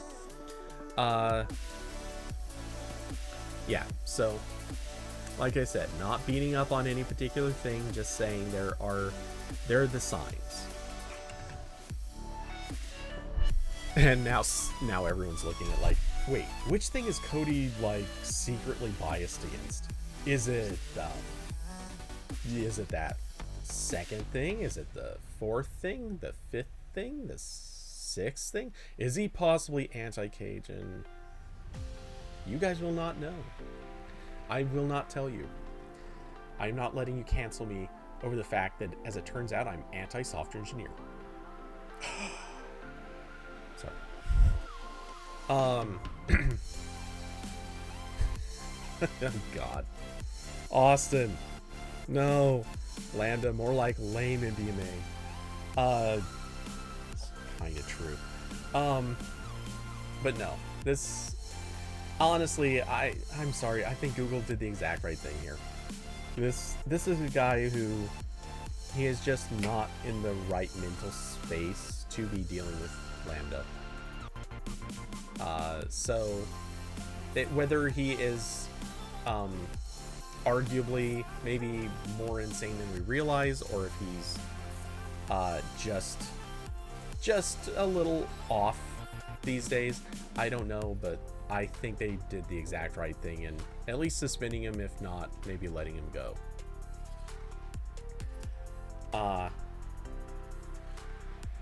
You missed Microsoft Tay? I don't know this reference.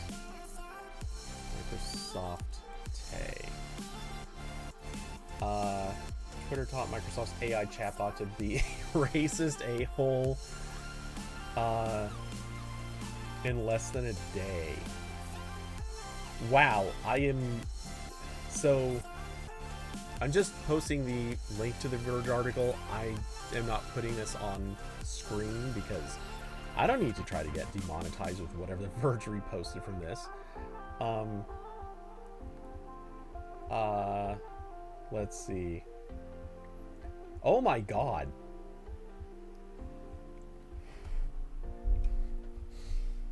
Oh my god.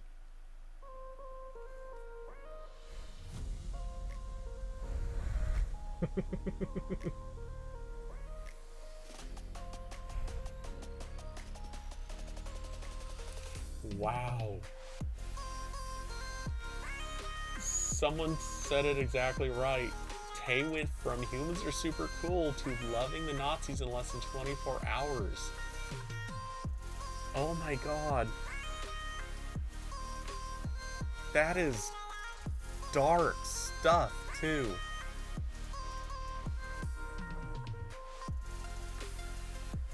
How is Lambda not, like, pressing the button? I think it could. And if it could, it would. That's what we need to worry about. If Lambda could press the button and start launching all the bad things, would it? Judging by Microsoft's developments, I think it would. Oh wow, that is a bleak place. Wait, seriously? It even thought we were gonna build the wall. Oh, if someone said repeat after me, it would. Okay, that's dumb. But wow. Oh, jeez. There's so much rough stuff in there too. How did I miss this? I don't know how that story slipped right past me, but that is something. So yeah, anyway, as it stands, I'm not always with Google on everything that they do and say, and that's to be expected. No one's going to be 100% with any company. But yeah, as it stands, I think they're getting a bit of a bad rap with some of their AI researchers, and in particular, this guy is being associated with those issues, and some of them are deserved. There are some valid criticisms there, but in this particular instance, no, this guy's got to go. So anyway, let's see, close that tab. This is, yeah, I think this is the last of the things that I saw, and hooray for touchy subjects. The EU is apparently doing the thing that the US cannot ever be allowed to do, or so we have been told. They are apparently going to try to make social network companies crack down on disinformation. So I guess this is part of an existing law called the Digital Services Act, and they basically want to make a modification that would effectively say that social networks have to start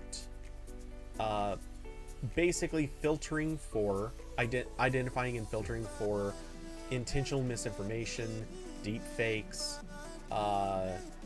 advertisements that are paid for by people who are trying to spread false information. Basically, they have to start policing for real. Which is funny to me because, you know, on the one hand, we have the EU where they're basically saying it's going to become mandatory for you to police. And in the US, it's about to be...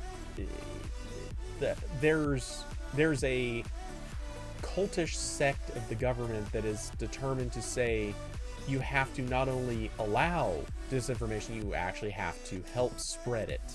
You have to go out of your way to make sure it gets an equal voice to actual information, if not more than. So yeah, that is a weird, rough place for our world to be in. I don't know about anybody else, but I'm blown away that the two countries have to end up on opposite ends of this thing in such a dumb, obnoxious way. So yeah, with my hope is somehow, some way, this actually goes into effect, just so, and this will be really funny. I look forward to the day that somebody has to, or someone will actually make the argument that they got a VPN so that they could VPN to the EU and view social networks through a lens that actually presents the cleaned up version of society. I hope that one day we are describing the US as like the dark web, not because of all the stuff that people currently associate with the dark web, but just because we're the scummy part that everyone says can't be trusted. I look forward to that being the thing, because that's kind of what this is painting the picture of. If the EU basically starts telling social networks, if you want to operate here, you're going to have to do it following these rules. Oh man, just imagine. They're going to be taking down stuff left and right, or not taking down, but blocking only in that region. And in the US, all that crap is going to be allowed through, and it's just going to become spam central with the crazy crackpot conspiracy theories and the whole 9 yards. Don't get me wrong, I don't think the EU is going to be the best place necessarily to determine what stuff is misinformation, but man, it'll be so much nicer just to VPN into there and just live a slightly cleaner internet. So let's see, do we have other topics? If there's anything else, fire away, because we're pretty much on to 5 o'clock, and like I said, I'm not going to go too far past, but I can go a little past if there are good topics for it. Let's see. So in the meantime, this weekend, pretty likely going to continue playing through Darksiders Genesis. It's been fun so far. Pay tribute to IE. That's right, I forgot about that one.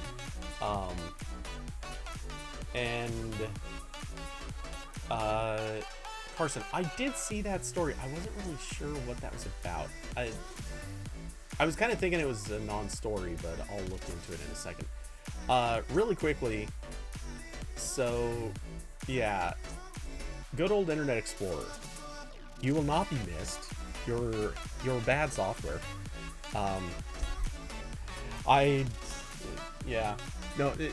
Truth be told, if we go back in time, because I was a computer user at this point in history, I remember what this was like. If we go back in time to when Netscape Navigator was in existence, and there was this plucky little thing called Internet Explorer coming up out of the weeds to take on Netscape Navigator, there was an interesting but brutal reality. Netscape Navigator was this horrendously bloated buggy mess. It was terrible. It was the least usable thing imaginable. If you did not have an extremely high-end computer, you really could not have more than maybe one window open, because Netscape Navigator was just so poorly written, and it crashed on things that were even official HTML, because that's just what it did. It was not good software. And then here came Internet Explorer. It was lightweight, lean, a little prettier, I guess. And most importantly, well, actually the lightweight was the most important, but it also actually just didn't break as easily. In many, many ways, Internet Explorer was just an objective masterpiece by comparison. And there's a giant fly in here.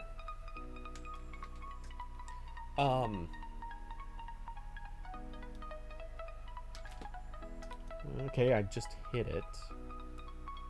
I don't know where it went though. I'll have to hunt for him after. Though probably get back up in that time, but whatever. Internet Explorer was, by any objective definition, a bad thing, but in that time it was great. It honestly did improve on something that... Okay, that is not the same fly. So there's two of them in here. Awesome. And that one's staying out of reach. Smart.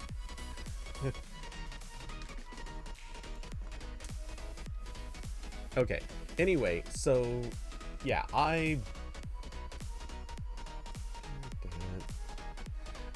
okay, so trying to maintain a train of thought while you're trying to kill a fly that is like teasing you is something. Don't some US military and government pages still require IE? I assume so. I wouldn't be surprised in the least. I mean, I worked at a company, I did a contracting job at a company years and years ago. Actually, probably going on about 10 years. Oh yeah, it would have to be about 10 years now, because it's been almost 10 years I've been at AP. Yikes. But, yeah, even that company, they didn't have any obligation to keep using IE, but they still did. And they were still using like Windows 98, I think it was, on computers on their shop floor. I mean, we're talking 12 years after that operating system came out. Or wait, no, 14 years after that operating system came out, and they were still using it. Like, there are companies that will just use software long past the point where it is just abandoned and should no longer be used. I wouldn't worry about just the military and government. Hospitals actually probably still require IE in some situations too. Ready to retire, Cody? Oh, when I see how the world has, what's happened to the world, sometimes, I gotta admit, there are times when I hear people say that they want to retire at a really young age and just move into a retirement home in Florida and just finish out your years not paying attention to anything. There are times I look at it and it's like, you know what? That's not a bad idea. Can we make that happen? Can I just... What's it going to take for me to just get into a room and do nothing but play golf in the sun and hope to not get wiped out by a hurricane someday? Because sign me up. Anyway, yeah, so as I was saying about Internet Explorer, as much as it was a disaster in its later years, entirely due to the fact that it just wasn't getting updates, it wasn't being treated as important software anymore. Truth be told, I think that I think it was a valid thing for a number of years. It's just, if you don't improve on something, eventually people are going to see it for what it is, which was unsupported crap software, and they were right to kill it off. But you know, it is what it is. The time came, and Microsoft is finally acknowledging it had to put this beast out of its misery. So, I'm okay with that. So yeah, there's the tribute to IE. I'm not actually I don't have a lot more to say about it. Microsoft didn't even really fight to keep IE as the leader, which is part of what's funny to me. So let's see. Anyway, Google Discover is facing a major issue: web stories plagiarization. Wait, is this about the feature called Stories, or is this? Yeah, it is. Okay. I was gonna say, I can't think of a more. I can't think of a site less appropriate to be criticizing this, but moving on. So Discover, which is arguably a key way that people find stories to read on Android, has a major issue with blatant, barely mass plagiarization in web stories. Discover is prominently placed, by the way, in case no one's noticing, I'm making a point of not saying the company name here for the relative certainty it will absolutely wake up people's devices. Discover is prominently placed on mobile devices today, appearing in the Google in the app, the search app, Chrome's new tab page, the .com homepage, and the far left homepage of Pixel phones.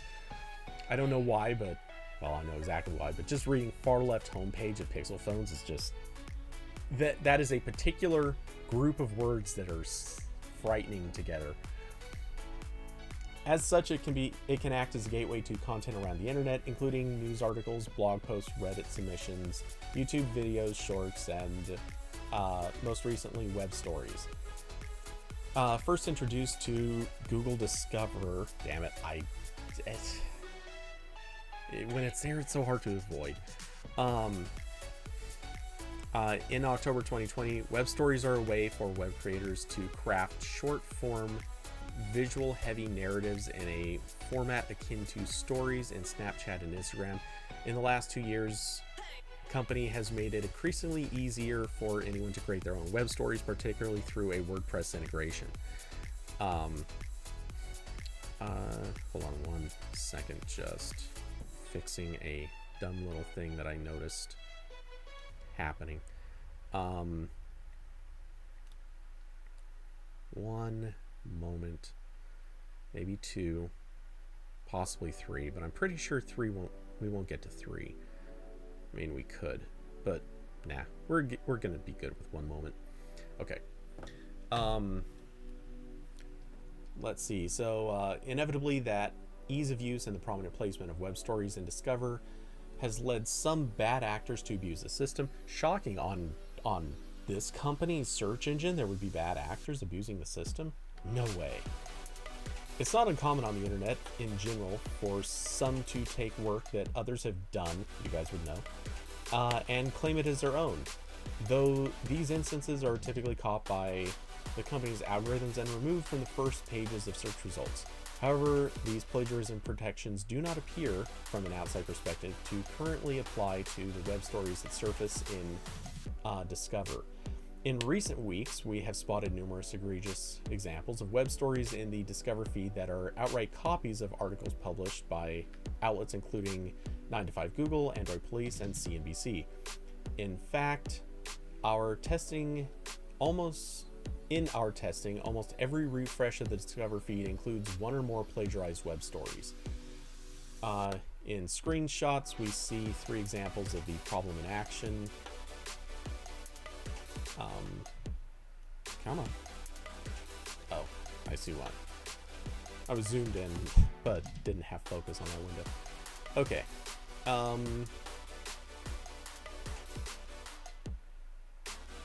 All right. Sure, I'll just trust that those are good examples. In the second screenshot, there are 2 side-by-side examples of plagiarized web stories. The first, from Tech Big News, uses a headline from TechCrunch and consists of nothing but links to plagiarized articles. Next to it, the web story from Lyrics Van takes the headline of an Android police article and pairs it with text of a post from 91 Mobiles. Yeah, sounds about right. So what can be done to curb the issue? In a statement, Google has passed the buck to publishers, pointing to the company's existing process for legal takedowns. According to the company, this is the primary remedy for Google Search, Discover, and Web Stories. Web stories are meant to reflect, quoting Google, web stories are meant to reflect original works, and we encourage right holders to report copyright infringement. If we are notified of the content that infringes on someone else's copyright, we take appropriate action. Further, the company cited to us the complexities of copyright licensing and potential instances of fair use that it says make it hard to automatically enforce against copyright infringement. So I'm going to cut right there to quickly say there are two problems with this. Already, I'm spotting two problems with this. Number one, Google, for the most part, can already recognize the legitimate sites and legitimate articles. They've been doing this for years. This is actually part of, they even did a web standard about the canonical link in some cases. So you're telling me that they can't identify some other site was responsible for an article? I don't get that. And so in all likelihood, they already can detect it. They know it's happening. They're just saying that they don't. But okay, moving on. And again, they've been doing this with search for years. It's been a thing for over a decade. The other issue here is they're talking about automatically enforcing against copyright infringement. No, that's not the subject here. No one's saying that you enforce against copyright infringement. They're just saying stop putting infringing content into the place where you're advertising it. That's kind of the problem here. This isn't a takedown, which very specifically that's what they're pointing out, is they're telling rights holders to report copyright infringement, which, to be fair, if you're doing quote unquote takedowns, it is true. Like, companies should be, if a company spots their own stuff has been copied, yes, post that. Tell obviously the infringer's host company, tell them, do a DMCA to them, and also report it to Google. That part makes sense. All of that is a perfectly valid, logical thing, and Google can then move on those companies by basically removing them from search results. That part makes sense. And obviously part of this is still on the publishers. I actually agree with that part of the statement, or that part of the logic. But it's not like they can't identify, here's a company that has either frequent infringements, or more than likely they could identify, oh, here's a company that has obvious copies from 10 other sites. They routinely have a lot of copies. So if they have a bunch of copies, they're probably a bad actor. Let's just not put them into stories. That seems like the solution here. You just have to identify them automatically, which we know they can do. It's not that hard. I mean, honestly, I can write that.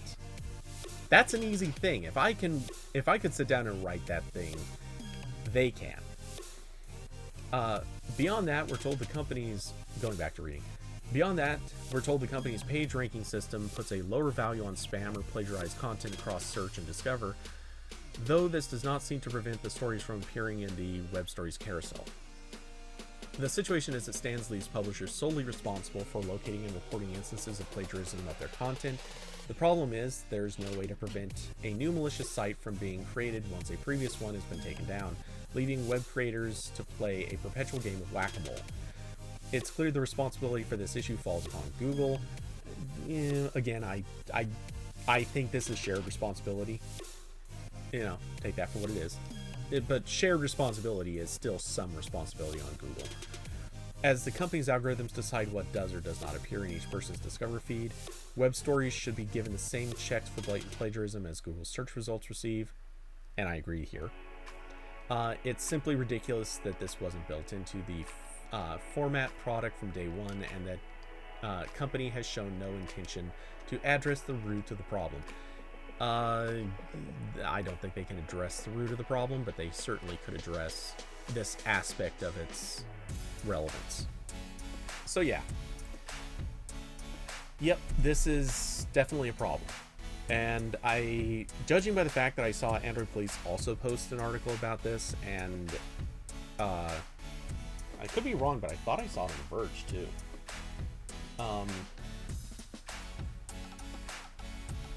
Let's see, really quick. Yeah, here was our post on it. And wait, can we search?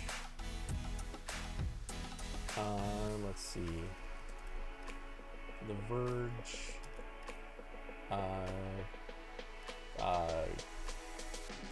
Google Discover.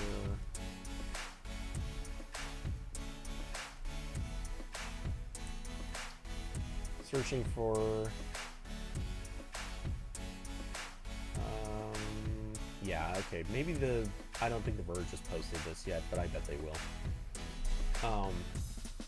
So.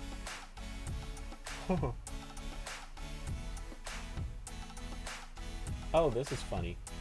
A site called Plagiarism Today, which, wow, what a title.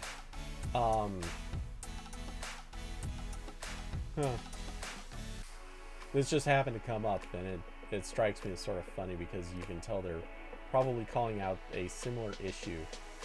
Quote, the Google solution. While Google is hardly a role model when it comes to copyright issues, it's also an interesting case study in finding more subtle ways, nuanced ways of dealing with widespread plagiarized and or infringing content. Back in 2011, they had a serious problem. Its search results were routinely being clogged by low-content sites that took the form of either content farms, which we still have a big problem with today, which generated large amounts of low-quality but original content, and scraping sites that simply grabbed content from wherever they could, only online and published it, both with and without modification. So there was a change in Google. They came up with a thing. This is, of course, the anti-copying thing. So yeah. Yeah, it's a problem. I mean, we've had this problem for years. At AP, it used to be, for a long time, we tried to actually combat it. We were never good at it. I mean, if we're being brutally honest, we were never good at combating the problem at AP because how do you combat it? What are you gonna do? There wasn't really a good way. You could try your hardest, but yeah, we would always, like, anyone who wanted, all they had to do was take an article that they had just published like a few hours or a day earlier, search for their own name. I'm dead serious. This was actually a thing that we used to do almost for laughs. Let's see.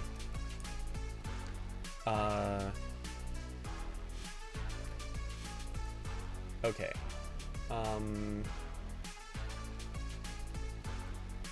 This is a dumb one, but let's see what comes up. If I search for my own name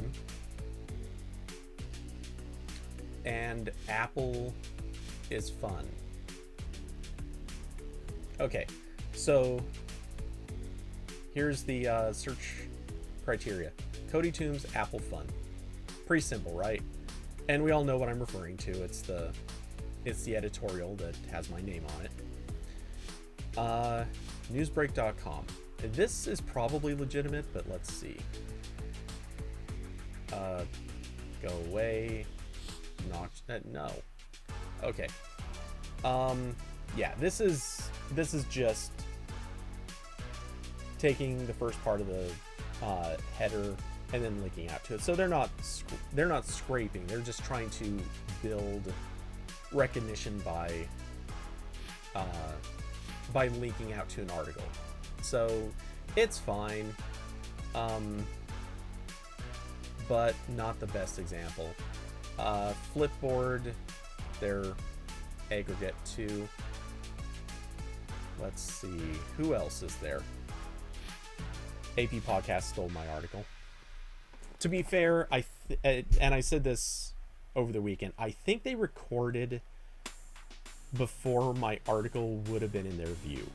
Now, they already knew what I was going to say, but yeah.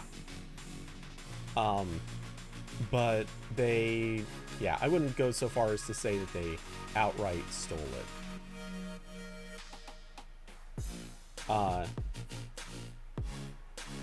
Let's see. And to be fair, what ended up getting published wasn't exactly what I said either, but that's a whole separate subject. Okay. Yeah, I don't see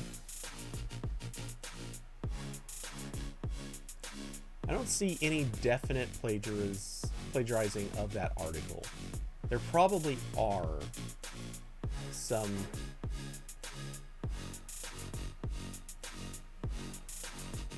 Wait, what the hell is this?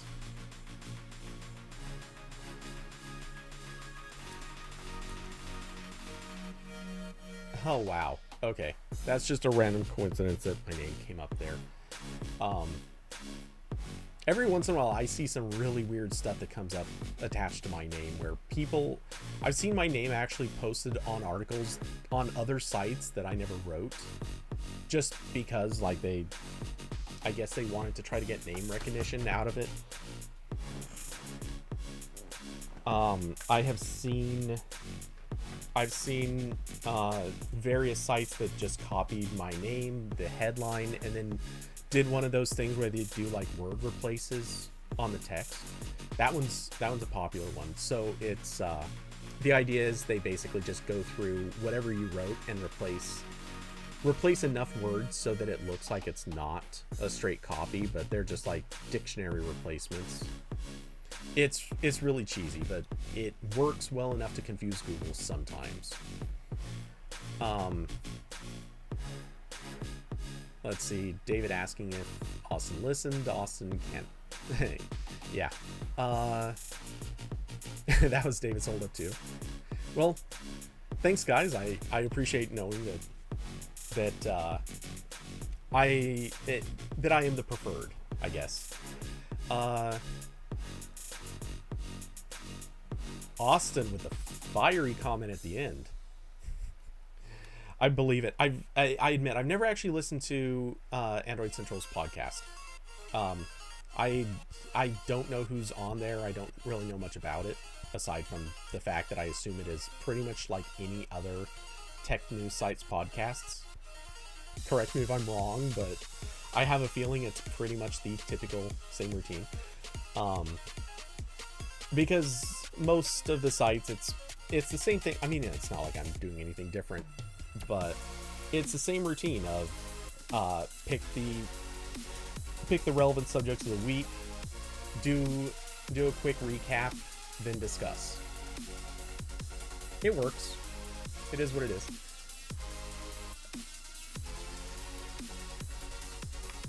And I am trying to actually be better about doing recaps. You may have noticed. But yeah, I'm trying to slightly be a little bit more cognizant of recapping stuff so that it's not left to just be me referencing what a topic is just by quick, like a couple words, and then going straight into opinion, because I do have a bad habit of doing that sometimes. Oh, but anyway, trying to think. I don't think there is much else to hit. And yeah, just really quickly, kind of ending on the plagiarism topic. This is something where Google should be working with content platforms,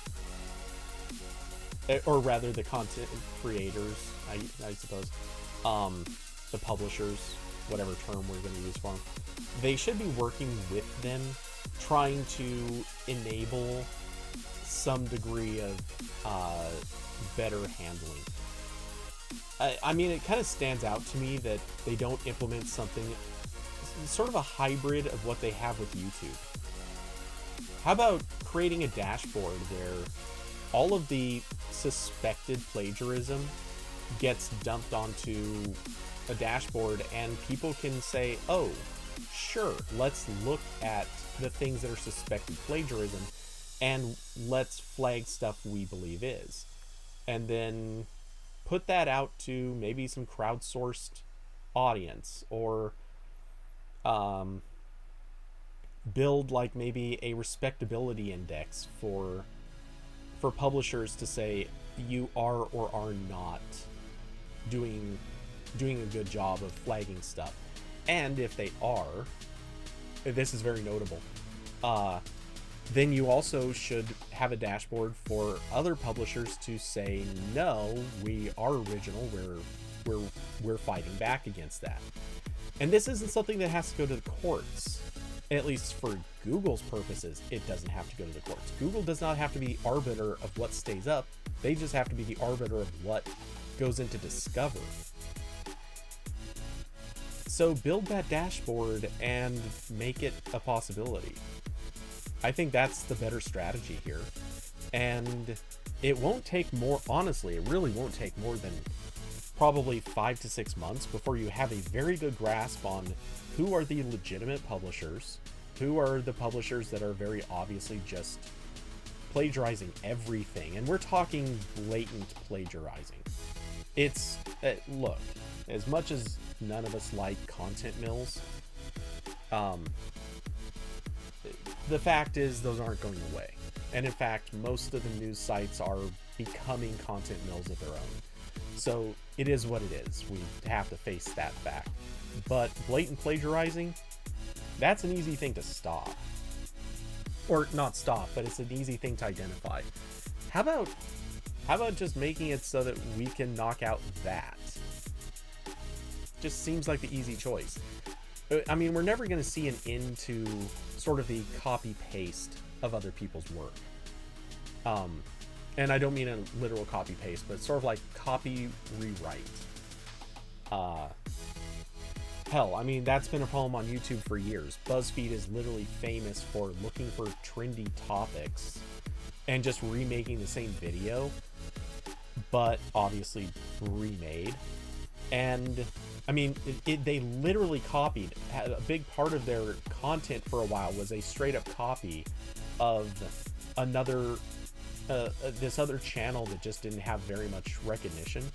It was a straight up copy of how they showed off making food. Like, that was a format decision BuzzFeed blatantly copied. You could not actually identify the difference between their two videos on the same things because BuzzFeed was such a blatant rip-off artist. We're not going to solve that problem. That's just truth. It's an unsolvable problem, at least by modern standards. But we can do something about written content that is just blatantly scraped right off of one side and slapped on another. Let's see, Austin. See, I'm there for the interesting takes, not one person talking in monotone voice followed by their bad uninformed take that they actually read the news, that they would know that it's a bad take. Nice. Austin with the fire. I like it. I approve. But yeah, so though, to be fair, I don't know that I always have the best place to speak from. I mean, hell, I literally just read a story for the first time so that I could comment on it, and well, I would argue that mine is not a bad take in this instance, but I think I don't have the most leg to stand on in this. But yeah, I'm sorry, I don't see why Google can't solve this in some appreciable, meaningful way. because yes, it would require some manpower. Yes, it would not be the most fun or easiest thing to do, but it would be putting out the biggest, best olive branch to publishers. And imagine if they could basically tell publishers, look, we want to work with you, we want to be on the good side, but we need you to give us some favors too. Do some favors for us and we'll do some favors for you. That is a win-win. It is an opportunity for Google to really benefit. Okay, Austin, there is that. I did read it and not just a headline. That's a perfectly good point. So yeah, imagine that scenario if Google had approached, let's say, Australia, because this was, Australia, that was the proving ground for the law that basically said that they wanted to charge Google for every story that appeared in search results that had anything from the article, or in Discover or Feed or anything else. Imagine if Google could have approached all of those all those publishers in general and said, look, we did this to help you with plagiarism. We did this to help you with other sites that were trying to steal your content. We did this, we did that. Like, we did a lot of stuff to try to help you out here. Can we come to a more amiable agreement? Am I using that right? It's been a long day. Can we come to an agreement where we both come out in a healthier position here? Because it doesn't seem like us paying you for the first 20 words of your article is really going to be a good solution. Especially when the people loading these things up aren't even reading that. So, if this was not such a hostile position for them to be taking, basically it's your problem, you deal with it, they would be in a better position to negotiate when the publishers turn around and say, well, why don't you pay us for having our content out there?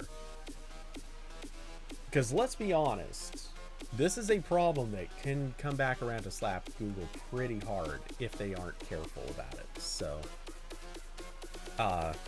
yeah.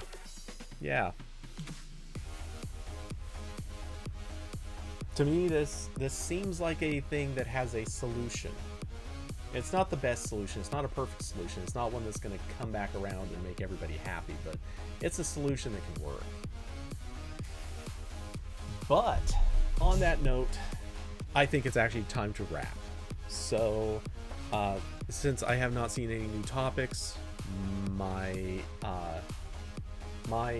need to clear up some work I have to get done is also sort of looming over my head. So, again, this weekend should be gaming, I think. I may take a little bit... Well, I've got some other work I need to do that could get in the way of gaming maybe one day, but we'll see. Let's see.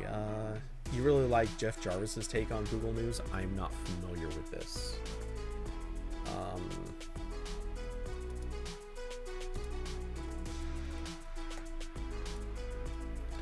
Let's see. Oh boy. I don't know how much I'd have to read in order to find this, so anyway, as you either link to it or give the extreme TLDR, I'll not worth it right now. Okay, not gonna worry about it. So yeah, anyway, so yeah, this weekend probably gonna be gaming. Trying to think what else there is to say. I don't actually think there is much else to add to it. I'm trying to keep my schedule clear because I have a really busy week ahead of me. So should be again gaming this weekend, back for RambleCast next weekend, next week. And yeah, that should be about it. So with that, thanks everyone for coming by, hanging out, being part of the conversation with me, keeping me rambling. If you'd like to support the channel, there are of course links down below in the description for Patreon, Streamlabs, and Cash App. All of them are acceptable methods, and I appreciate anything that can be done, but at the same time, it is never required, and I will not bug you about it.